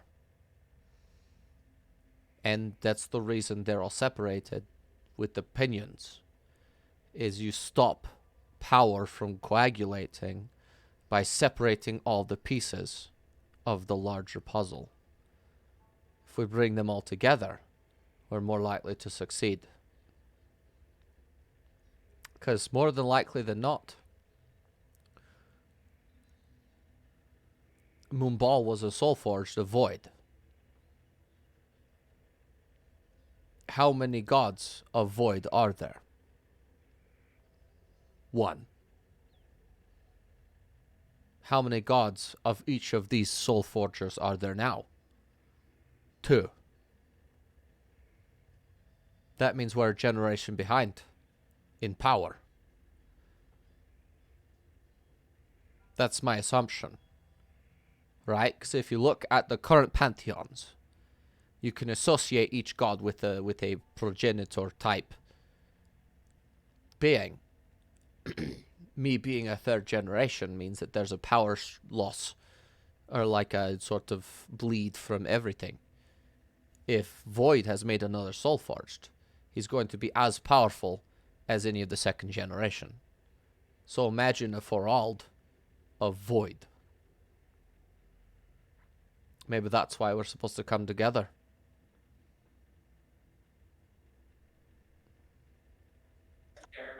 The prospect I don't like.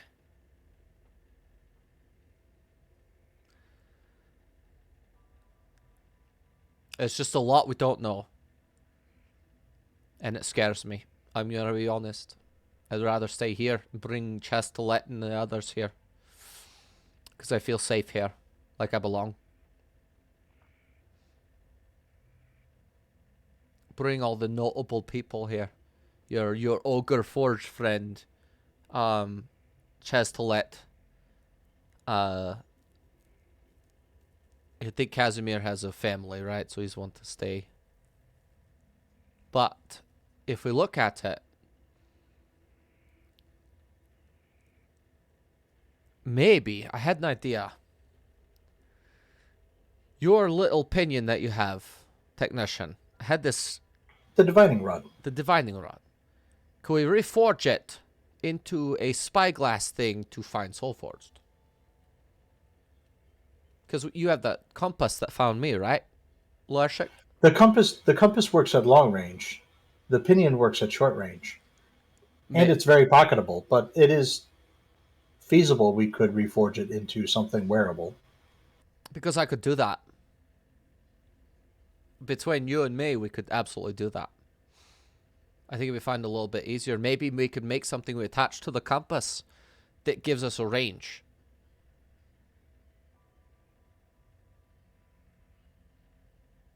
Perhaps we could, but I'd be worried about having them all in one device in case we lose it or our group gets separated. Well, we know where to get the divining rod, right? He said there are loads of them.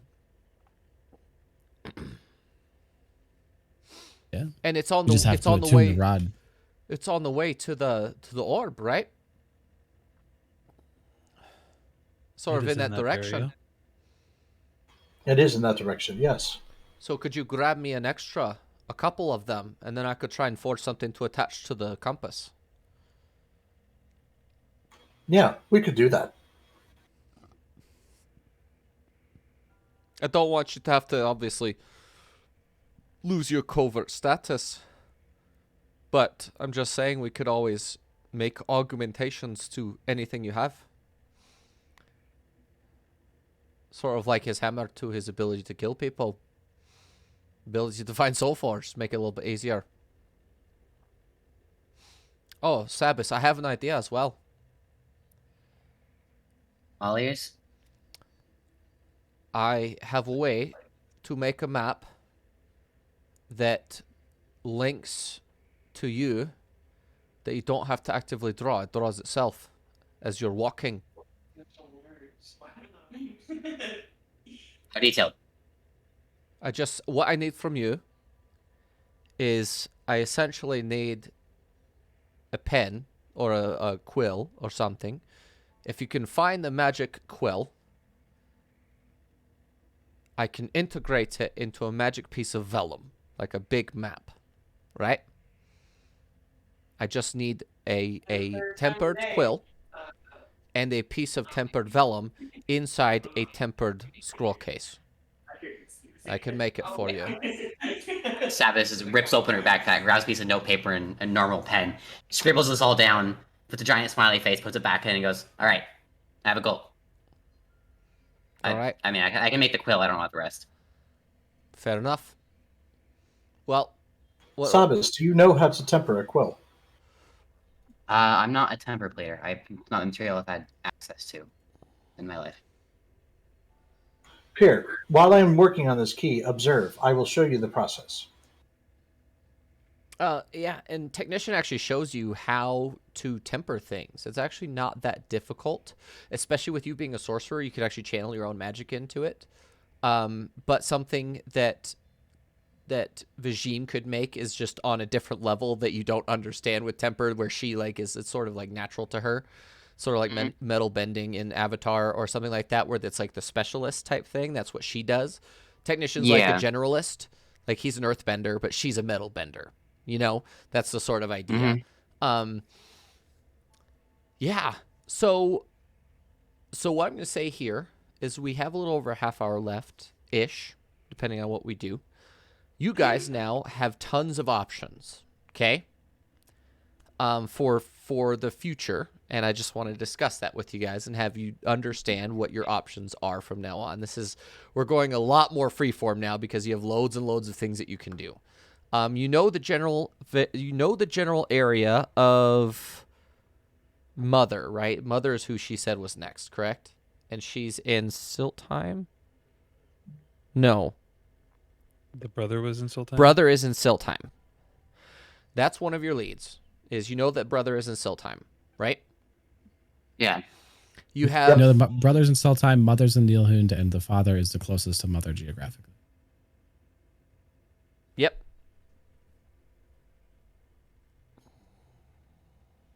So, that being said, you also have Eternal Vision, Shore, and I don't remember the last one, sorry. Cloud. So you have those three are also an option. You have your orb.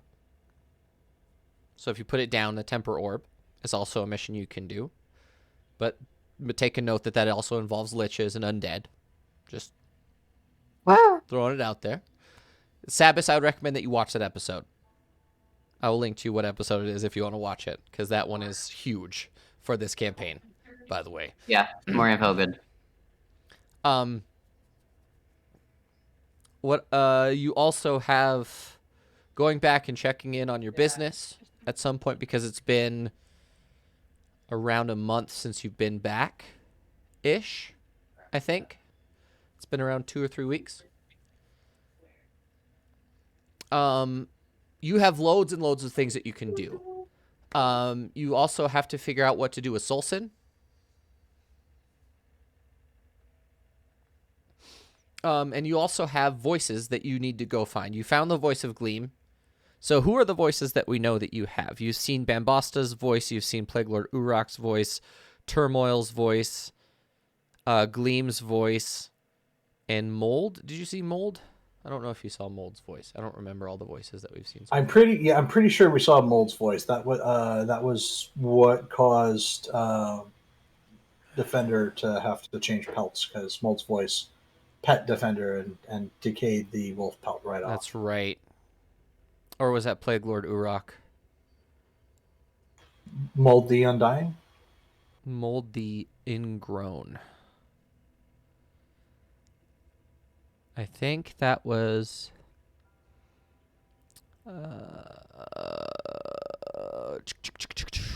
well, you've seen Turmoil. Priestess Hilda Moonfell is from... yeah. The Priestess is the voice of Plague Lord Urok. Rain, voice of Turmoil. Vidacha. Okay. Jarl Thundar. Vidacha. Halvern. Cyclone Ash is the voice of Bambasta. So no. The only ones you've seen are Bombasta. I don't know if I made one for Gleam. I'll have to go look at that episode. But yeah. We did with Gleam because that was the one that couldn't talk or whatever and had to do the psychic whispers to talk to him. There's a big lady, right? Yeah. Yeah. I don't remember if I made a token for her or not. I'll have to go back and look at it. But either way. Did we meet the voice of Havoc in Turf War? Or no, you is it saw we just Havoc. learned? Like, you've talked to Havoc himself. Okay. Oh, He's no, the no. Afridi. Well, I don't remember if you saw the voice of Havoc. I don't think so, because Renault said that we had that there was a bunch of followers in Turf War that followed Havoc, but I don't think we actually ever. No, you never saw the voice of Havoc. Somebody claiming to be the voice of Havoc was in Skjornsorn, but we didn't then go to Skjornsorn after that, I don't think. That's right. That's right. You never saw the voice of Havoc. So you haven't seen the voice of Solvuk. What? Does Anaxamut count as a voice since she No. is the voice of the ill-tempered? Okay. Oh, no. She is the voice of the ill-tempered. Anaxamut is the voice of the ill-tempered. Okay. It's like you are not the voice of Havoc. It's HAVOK, by the way. So you haven't seen the voice of Havoc, Life Bane, Zulvuk, Forald, Voice Taker, Jingle, and that's it. So you're missing about 5 voices that you have not seen or met. So you also have those as an option to try, at least Forald. You might want to go see the voice of Forald because they're a direct conduit to the gods. Or if you were to talk to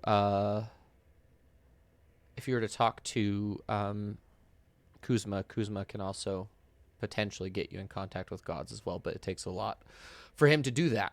So that being said, you have all of these options, and it's really up to you where you want to go in the future.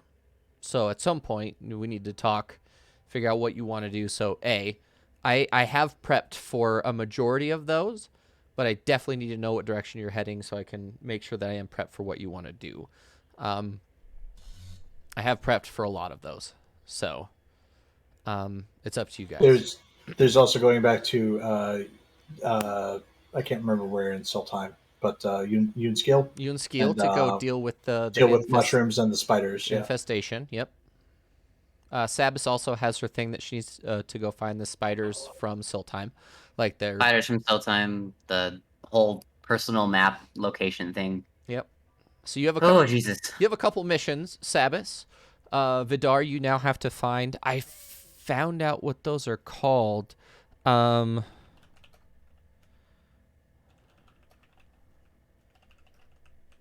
just saw it. They're actually just called triangular prisms. That's the actual technical term. Is a triangular prism is what I was trying to describe to you guys. Are also known as dipyramids. It's a type of hexahedron. So dipyramids is what we're going to call them because that's a cool word. I like that word. That's a cool word. Like that better more than triangular prism. Yeah. Dipyramid is awesome. So, yeah.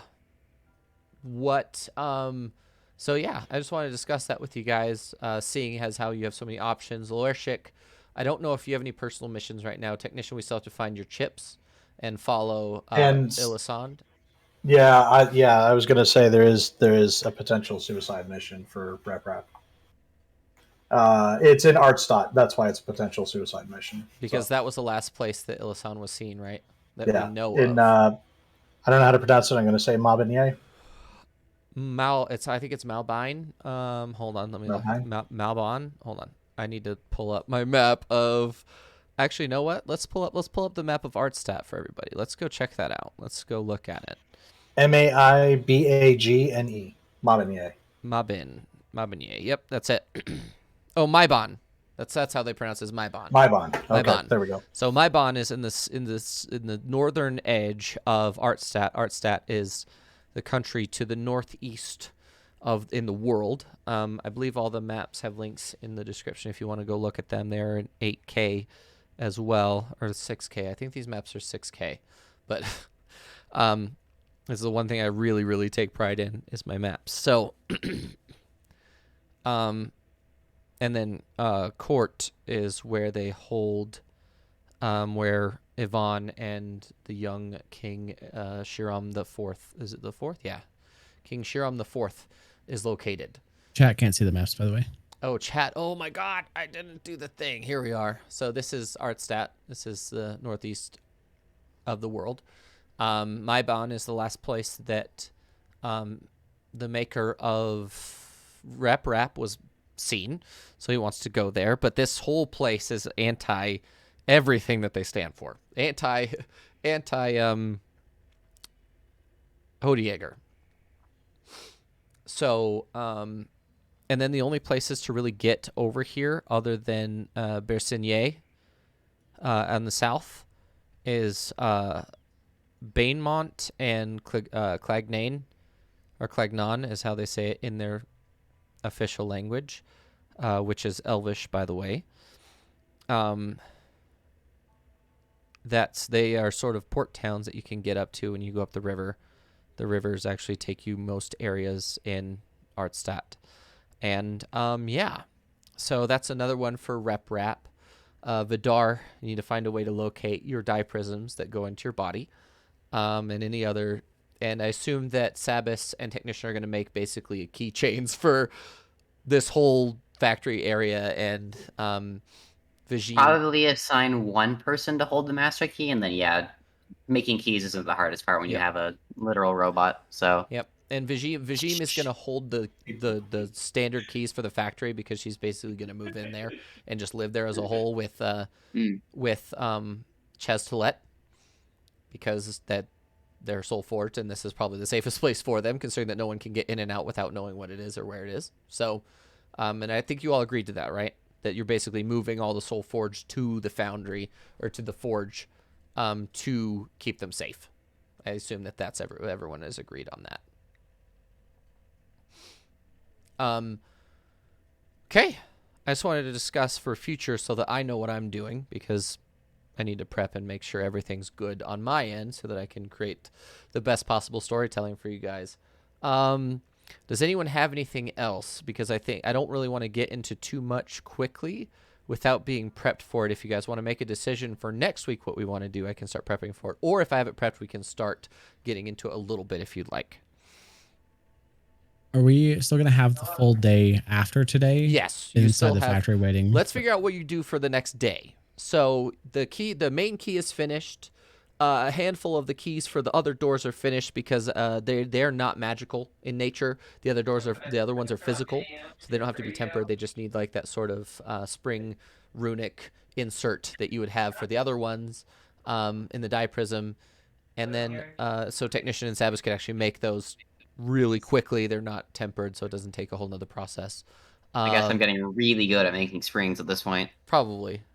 Or at least finding them in the, like, there's loads of little things all over the factory. We found the spring machine. It's turned on. It makes springs. To be honest with you, there definitely is a spring machine. Absolutely, just a thing that, like, you click a thing and then you click a dial and it makes the spring however big you need it, and that's all magical. I wouldn't be surprised if there was one that does that exclusive. The spring machines are actually pretty deceptively simple mechanical devices. Aren't they just extruders? Yeah. They're just extruders, basically, right? Not exactly. No, actually, what you're doing is you're taking a steel wire and you're pressing it through a hole like an extruder, but since you're not actually like pushing, you're not pushing a mass through a hole to extrude it.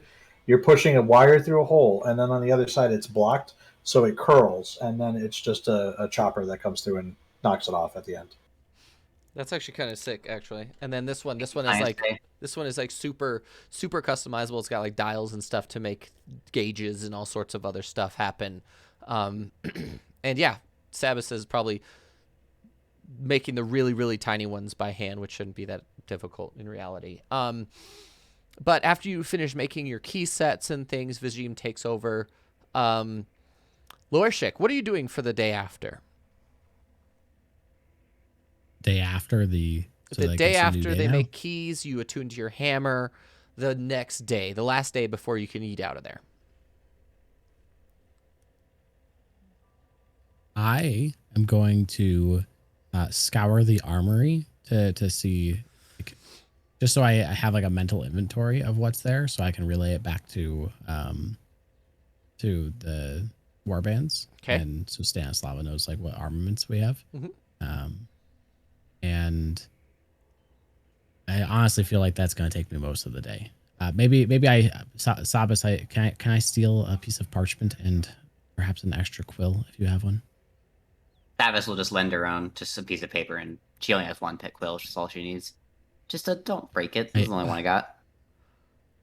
I like hold it gently and walk away with it. I'm gonna like take notes of what we have and just make sure, write like a barbarian, and just make sure that I have a good inventory of everything that's in that room, or that I at least know what it is. Okay. So it's basically a basic inventory of that room, the armory specifically, of like personal weapons that you can assign to people or whatever. And what you realize is as you're inventorying all these things, these are all +1 weapons. There's a +1 weapon, if not up to 5 of every single weapon that exists. Well, that's a lot of temper to turn into things. It is. They each have a little bit, but it's like it doesn't require a ton to turn it into a +1 weapon, but it adds up over time. So, Are there any armor pieces, or is it just all weapons? it's all weapons. This is specifically weapons. And then I while that day's going on, like I'm assuming I take a break to go and sit with the group and eat jerky or something. You know, I feel like we should really seek out brother. Bazim has said repeatedly how important it is that we bring the powers back together, and we don't know how quickly Yvonne is moving. I feel like anything we do, we should always be pushing for growing our army. So we focus on that. But with that being said, getting that ball of temper and potentially powering these Warforged or building more weapons, that feels important too. And I would like to go back to Dahakoan to at least pick up my magic business cards, so to say. Yeah. Bolo looks at you as you're like having this conversation. He looks at you and he says, I'm realizing now of the scale that I've gotten myself into. Right, so you go from me, a guy right in the middle of the vanguard, just looking in the swamp all the time, and you're looking out for everything, and you get thrown into this massive war. It's literally a war, except it's just fought on small scale individually.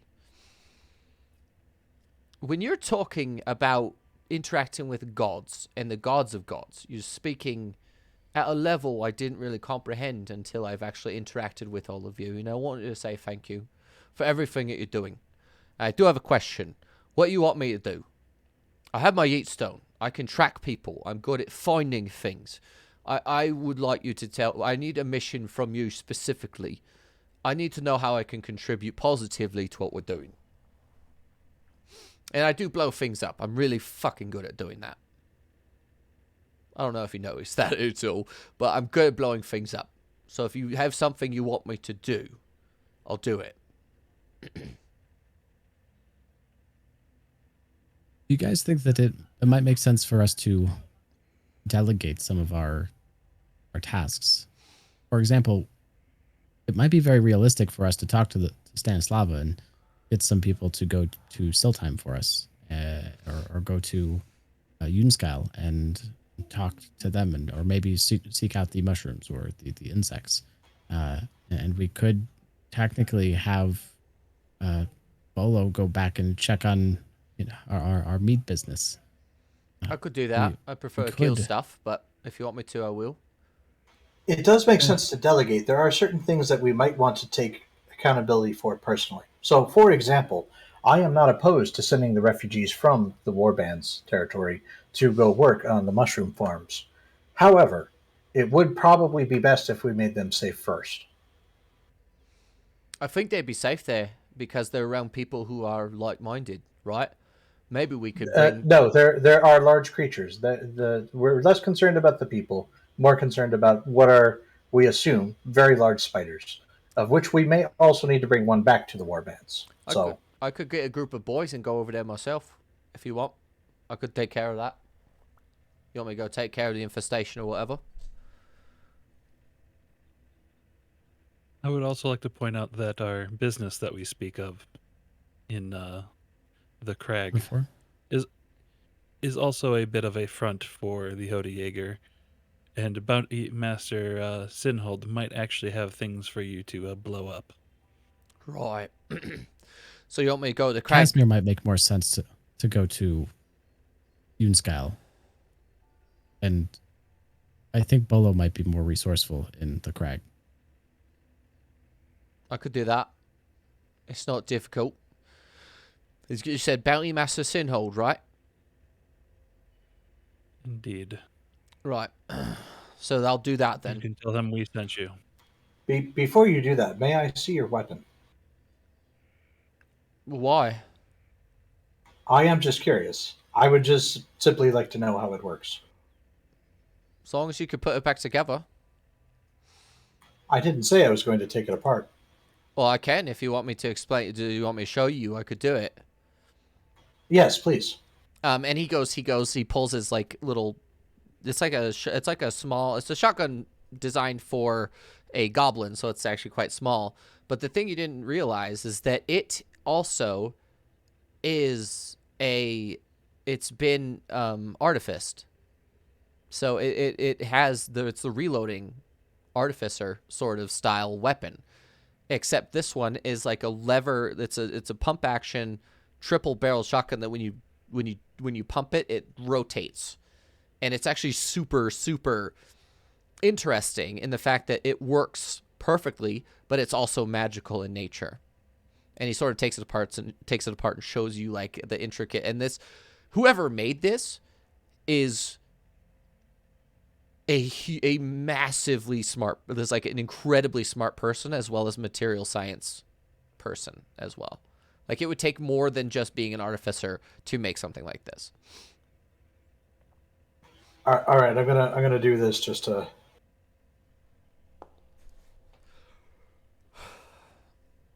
Jesus. 32? Holy shit. Okay, I thought Vidar was good at doing things.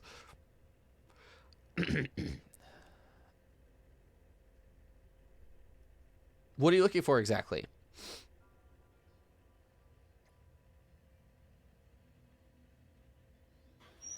Rep is trying to put together a design for a similar weapon, Okay. possibly a simpler version. Yeah, a recipe. A recipe is what I'm looking for. Okay, to make your own gun? Yes. A shotgun specifically or another variation on it? I would assume a shotgun specifically, but understanding the basic mechanics is going to put us on this path, right? Yeah. It's the thing Rep does where he understands the concept. And Oh, then with expands a on it. 32, you know. Yeah. Okay. There's no question. A 30 fucking 2, the DC on that at most was like a 15 or 16. Like a 32. So I understand how to make two guns, like one gun taped to another gun. Got it. I mean, yeah, if it's underbarrel flamethrower. Flame weapons are different. Okay. Flame weapons are No, different. that was a throwaway thing. We'll get back on track. Okay. I know No. there's other I stuff. honestly, it's part of progression. I love this kind of thing. So, that being said, we already know what Sabas. What are you doing on the last day before the Yeatstone is back up? So I'm assuming it's gonna take the entirety of my second day to make No. 4 or 5 copies. Not this day, not the third day, but the second day it's gonna be making copies of keys of the entire place. Yep. So I kind of like the idea of the fact that I now have access to a spring machine, and springs can be a little fucked up powerful. So I'm thinking some sort of spring-loaded crossbow. Sure. Because I'm thinking like garage door spring size. Oh, like something really stupid, like set it down and it flies through the cement kind of thing.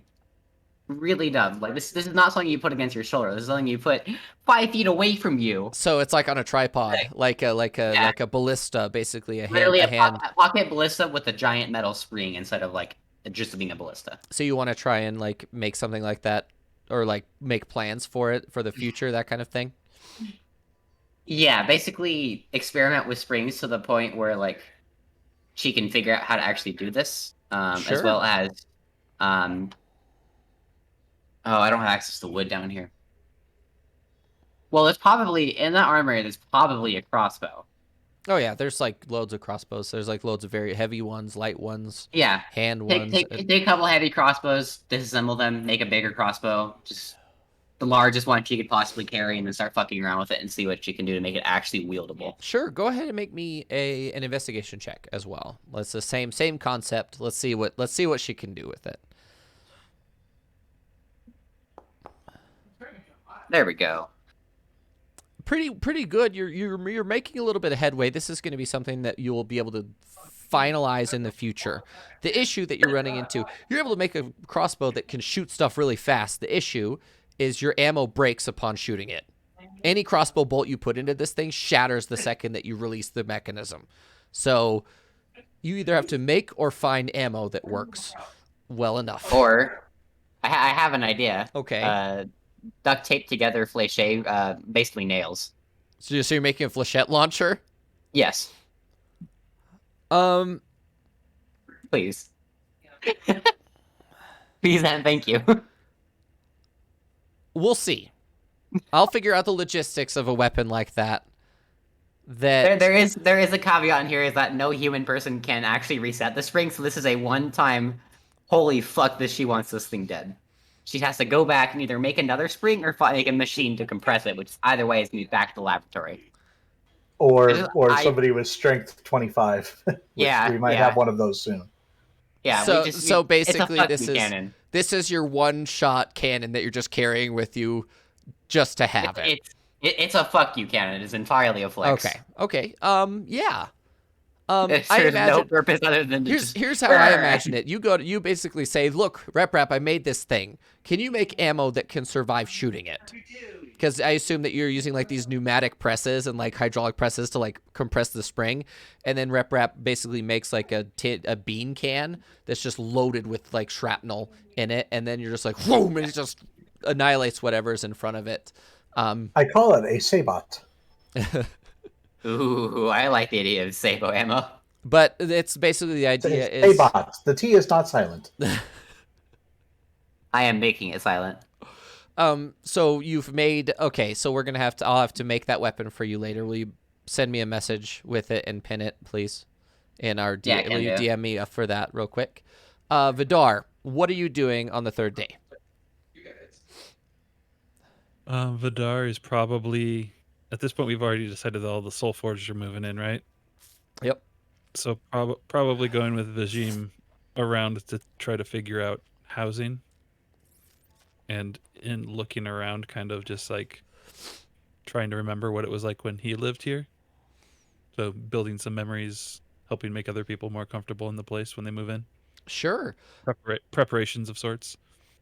You do find, because you're taking your sweet time for that whole day investigating each of these rooms, you do find a room that was at some point a bedroom, but all of the furniture had been moved out or something. It's just basically a large room with hardwood lined on the base of it, and it just has like a bunch of like silhouettes of just wear and tear from years and years and years and years of existing in this room as you're looking for all these things. And there's a handful of these types of room, and then there's like a small sort of looks like a worker's barracks of some sort that could be modified to house a relatively large amount of people depending on what size they are.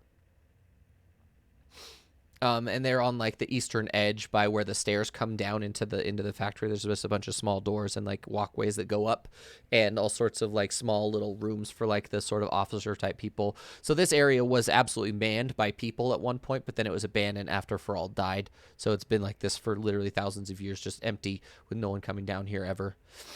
And you're realizing that basically when Feral died, they moved everything out and abandoned it. So these things could all be modified to accept specific sizes of people, but like larger people will obviously take up more room and things like that. So you do find some areas that could be converted. You just have to bring furniture in and stuff like that.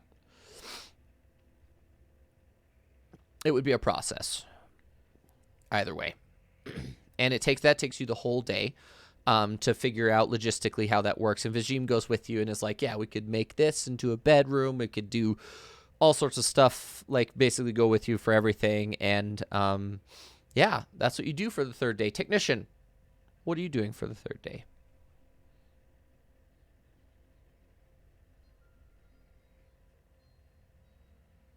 Gonna continue working the gun recipe. I guess also continue the discussion around what we're going to do next, because it sounded like we were going to head for Sultime and go find Brother and Brother Soulforged, and also possibly handle things at Unskill and conclude our business with the gnome. Your business with the gnome. Oh wait, Lorishik also has business with the gnome. Well, Lorishik has unannounced business with the gnome, but yes. Yep. I am aware of it. I have plans for it. So okay, so the plan is for next session is you're going to go to you're going to go back to Unskill and potentially help with spiders, deal with grenades. Lorishik's going to do a thing. Yeah. On the third day, I'm going to send a message that communicates that that what we're doing. Since the Okay. last message I sent was a warning for them to separate the VIP from the group. Okay. And That way, if they decide that they want to come to us, they can. Bolo looks at you after you send the message. He says, right, so my plan is to take us back to the warbands, right? I replace my yeet stones with a new one, so I can go to the crag. I've been to the crag before. I've been to the capital, so I just got to go back there and then run my way over to... Which town is it? Turf 4. Tour 4. Right, Tour 4. I'm going to go there. I'm going to meet Bounty Master Sinhold. Ask him if he's got stuff to do. To obviously tell him you sent me. And then I'll just sit my assignment there. I hand him one of my cards so he has evidence that he's actually... He puts it in one of the, like, things on his bandolier that he has with all of his gear. He puts it in one of, like, the pockets really close to his heart. Thank you. Please also check in with Renault's rations. Oh, right. Sure. Should I bring some of my bank with me? I'd be more than happy to fund anything else we need down there. As far as I know, the business should be thriving on its own at this point and should no longer need further investments. But just in case. That being said, when you do get there, it might be worthwhile to talk to one of those wizards from the warbands and see if they might be able to open a portal in Renault's basement. Oh, that goes to the warbands, right? So you can just go straight to it. It goes to to wherever they decide to settle. Because honestly, it doesn't make any sense for us to keep anyone important in the warband since Solson has been there. I agree. But if they do make a new home in Untitled or in Siltheim or here, it might be nice to have a network of portals, and Renault's rations might be the best place to start. It's true. I'll talk to someone. I'll go find someone. Technician, you've got a list of people, right? That I could go talk to. Indeed. Here you go. And he sort of copies it down in his little black book that he has in his chest harness. Right. I got a mission to do as soon as we get back then. Right. And you guys all wake up the next morning, refreshed and ready to go. Looking at you. Vizim just sort of looks at you guys. She says, I'm going to stay here. I'll see you when I see you. Should we deal with Solson when we get back to the Warband's territory? I would. Concerned that dealing with her might actually alert Void to us being aware of her presence and what she is. What would make sense to me would be to deal with her and then immediately relocate the warbands. I think that would be a better Could we idea as well. potentially separate her to a new location that isn't important to us and then deal with her there? Maybe send... here's what you could do. I had thought about this a lot. You could say that you're relocating somewhere and then don't relocate there. You relocate her specifically, deal with her there, and then her range of vision is limited.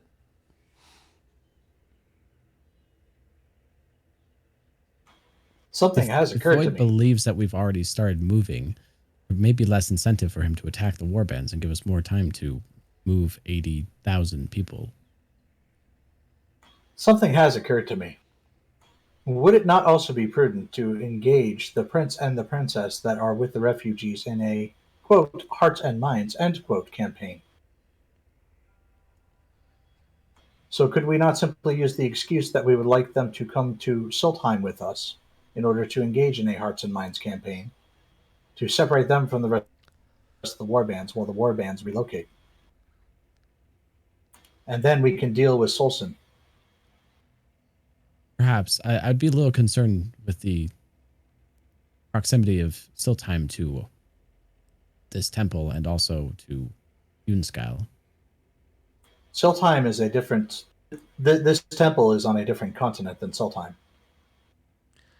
I Where thought still time. you guys are in Oh, so you yeah, guys I are in thought the Silhan Verdant. was down we're in the the street. Verdant Guard. You're in the we're in the Verdant Verdant Guard. So jungles. you're in the northwest. You're in the north. You're in the west. Okay, you're like the west, right around the equator. Siltheim is on the opposite side of the world, in the same area, in the same like equatorial like band. If you're very concerned about the proximity, maybe we should send her ass to the moon.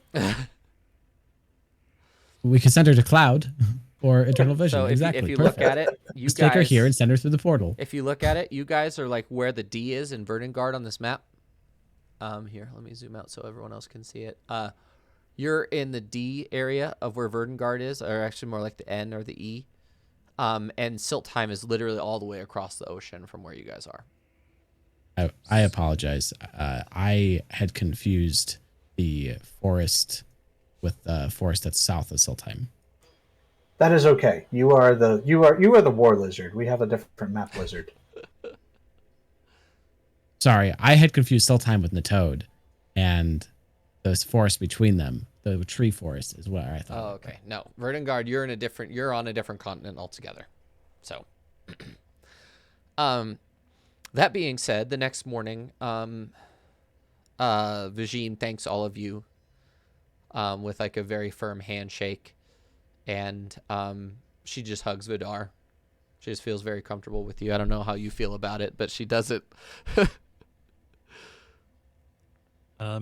Mostly more comfortable because of the whole semi-organic thing, but definitely would been less comfortable before. Oh yeah. And she thanks all of you, and you guys step out of the door, and you hear it lock behind you. One of you is carrying the key to that door, because there was one made for Vijim, and then you made a second key for one of you. I need one. Sabas has it, right? Tavis is taking it. You're carrying the we'll call it the master key. Just Want add me it. to put that in my own sheet? Add a thing to your D&D Beyond. Just do it in D&D Beyond so that when I update you, it goes in.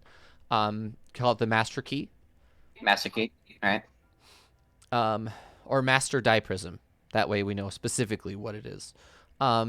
You guys get with Bolo, and he yeets back to the war bands. You guys arrive to the same thing you saw before. Blue Justice is still there. He's just doing his thing. You yeet back, and Stanislawa, Casimir, everyone is just chilling. They're like, "Oh, welcome back. How was your time at the Forge?" Yeah. Say again? What's the name of the dude starts the F, the Ford we were just in? What was his actual name again? Starts with an F. Forald. Ferald. Forald. Okay. Welcome back, comrades. Oh, Loershik. That weapon it's looking very cool. And I hold it out so Casimir's he like, can rub the shaft. Oh. At the same similar effect that happens when I... Never mind. He just sort of nods at you, squinting. He's like super happy. You've never seen him smiling so wide in his whole life. And that's when you notice that Casimir actually has like sharp teeth just across the board. He's just a sharp teeth. You don't see him smile very often, but when he does, it's like a little off-putting because he looks very animalistic overall. He's just sort of smiling. Yes. Stanislawa comes up to you and sort of greets you, and she looks at you and says, "Oh, what is the plan?" Have you separated the person that I messaged about? We have. Where are they located? They are on the other side of Blue Justice. So we've put the prince and her together, and a handful of their entourage, their sort of royal attendants, are on that side as well. We told them that we're going to go scout out new areas for us to relocate to. It seems as though her presence is more or less she's a spy. Oh, The Void may know where the Warbands is. He does. He probably does, but there's not a whole lot he can do about it. and I have a plan for where we're actually going to move. And Oh. she looks around to make sure she's not there. Let's go in the tent. I will discuss it with you in there. Everybody. Oh, Stanislava. Is everyone following Stanislava? Yeah. Yeah. You go into the big tent, and she looks at you, and there's no one in the big tent but you five. Even Casimir. Casimir stands outside with his axe, like just chilling at the door. She looks at you and she says, I don't know if you know this about us, but we have, before we broke up into our little bands, there's a large fortress city of Garansk to the east across the water, across the channel. And it's about 2 days over water to get there. But it's a fortress city of our ancestors. And we're planning on moving everyone there. Because it's literally fortress city. Are you concerned at all, given the decimation that happened to Nilhund? If he did attack the warbands, would it be affected? No. You don't understand. The whole island is a fortress meant to house up to 300,000 people comfortably. We did the head count, and we have around 24,000 refugees, plus or minus 500. And that was about 1/6 of the population of Nilhund. So that day we lost around 100,000 people when it exploded. But the refugees that we do have, and we do have more coming in, about 10 or 15 per day from the crag, from Bounty Master Sinhald. He has about 15 per day coming to us. But Garansk can hold, if we had to pack 500,000, 500,000 inside the city, we could do it. Do you think it would be possible? We want Bolo to go back to Turfor to make contact with Bounty Master Sinhald and to check in on our business. Mm-hmm. Do you think it'd be possible to set up a portal network so we can more easily relocate between Garansk and Sure. Turfor and potentially Yunskal? Permanently, probably not. Temporarily, yes. The problem with portal magic is it takes it about a year to set one up properly, permanently. So we have to take a long time to set up the infrastructure for it. I believe that Garansk has portal areas that you can do that, but it just takes time and power, which we have. We have quite a bit of time left, just not that long. So maybe we can set up rotations for portals and things like that. If you want, I could send Bolo with at least 1 or 2 of our wizards to set up basically communications and transport for refugees. I think that would be fair for us to do. I would let at the bare minimum for us. And where are you heading? Where are you going? Because if Bolo has his mission, I'm going to let you handle that. But I need to know where you're going so that we can do things properly. We are headed back to Seltheim. We have business in Yunskil. We may also have business in their capital, Port City. Here, Ellis? But Irelis, yes. We believe we have the location of our next target.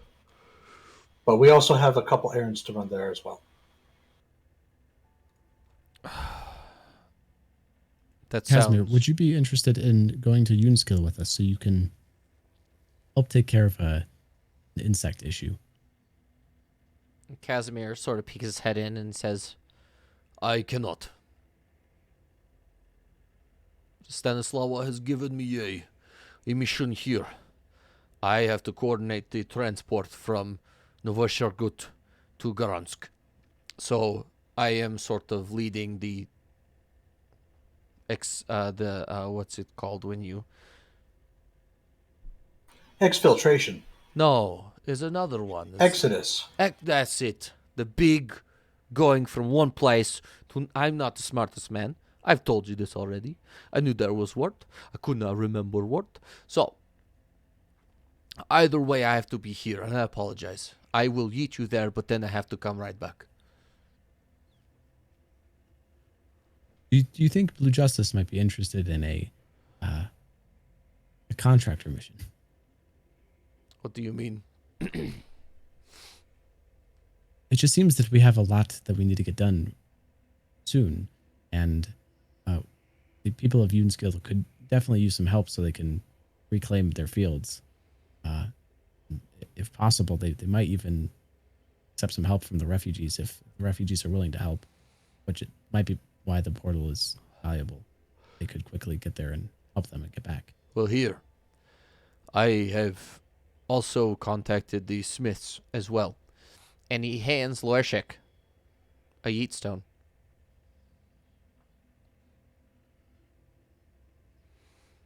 What I need you to do with this is it's not for you guys to use right now. If you can convince those in Unskill to aid us, basically send... Oh, they have to have been here. When you're ready to come back, bring a representative from Unskill to us. We will be here when you get back. This exodus doesn't happen for a long time. When you come back, bring a representative from them with us. We negotiate things business-wise, and we just need to be careful of inquisitors and things like that. Are the Prince and Solson, are Prince Eric and Solson aware of the plan to relocate? The only people who know about the relocation are us, or the people in this room.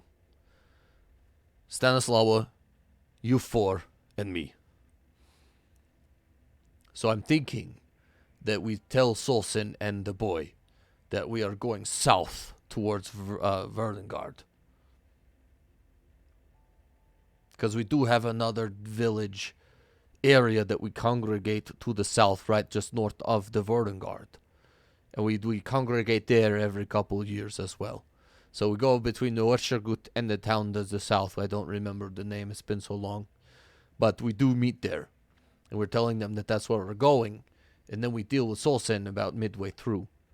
And I found someone who can do it. A cleric of havoc actually found us. And he is able to use Greater Restoration, the spell, to potentially remove her current issue. That will only work if it is a current issue. If it has been a lifelong malady, your axe would be a better solution. And if it comes to that, it comes to that. I am willing to do both. May I make a suggestion? Please do question her to see if there are others amongst the ranks of those in the refugees. Oh no, we're going to do this. You're coming with me today. Okay. You're coming with me. We're going to go either kill her or Yes, I said okay. Okay.